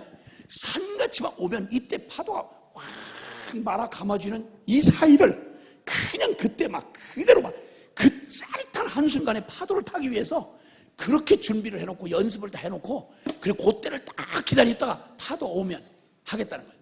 근데 한가하게 저 바깥에 기다리고 있다가 파도 오면 알려줘. 근데 나갈게. 이따 온 놈은 한 번도 탈 수가 없대.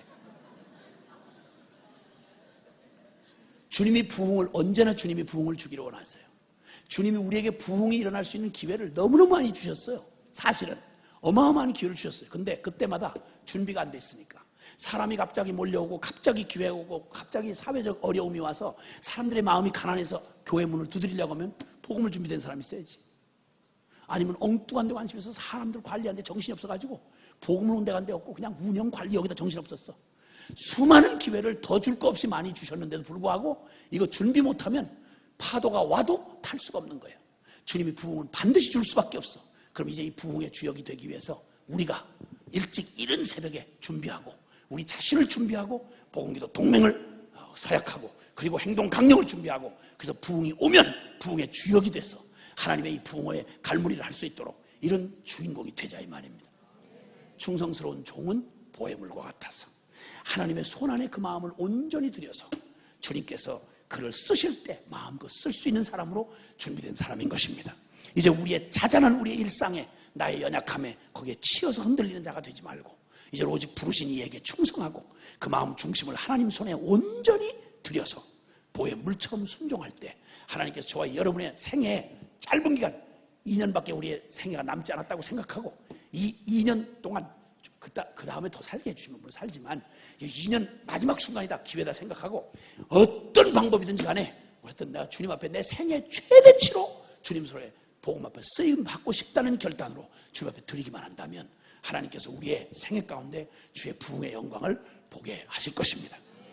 부흥을 하느냐, 아니면 지금까지 주셨던 모든 기회를 거꾸로 하나님 앞에 항상 부흥을 놓쳤던 세대는 기가 막히고 쓰디쓴 그 역반대의 그런 저주와 그리고 그 고난을 당해야만 했었습니다.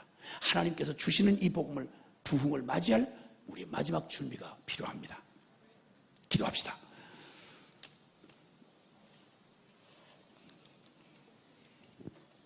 여러분, 이제 우리가 우리의 마음의 눈을 열어서 에스겔서 47장에 약속하신 성전 문지방에서 흘러내리는 한 줄기 그 생명수가 온 땅을 적시며 강을 이루고 바다를 살려내는 하나님의 부흥의 역사를 믿음의 눈으로 좀 바라보십시다.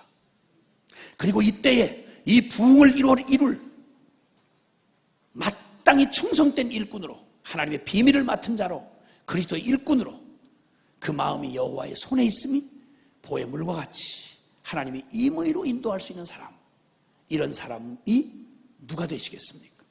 주님, 내가 그 역사에 하나님의 어차피 올 이 부흥에 하나님 나가 충성된 일꾼, 그 마음이 여호와의 손에 있는 충성된 일꾼이 되어 주님 나를 어디로 흐르게 하시든 어떻게 역할을 감당하게 하시든 주님 저의 삶을 이제 드리겠습니다.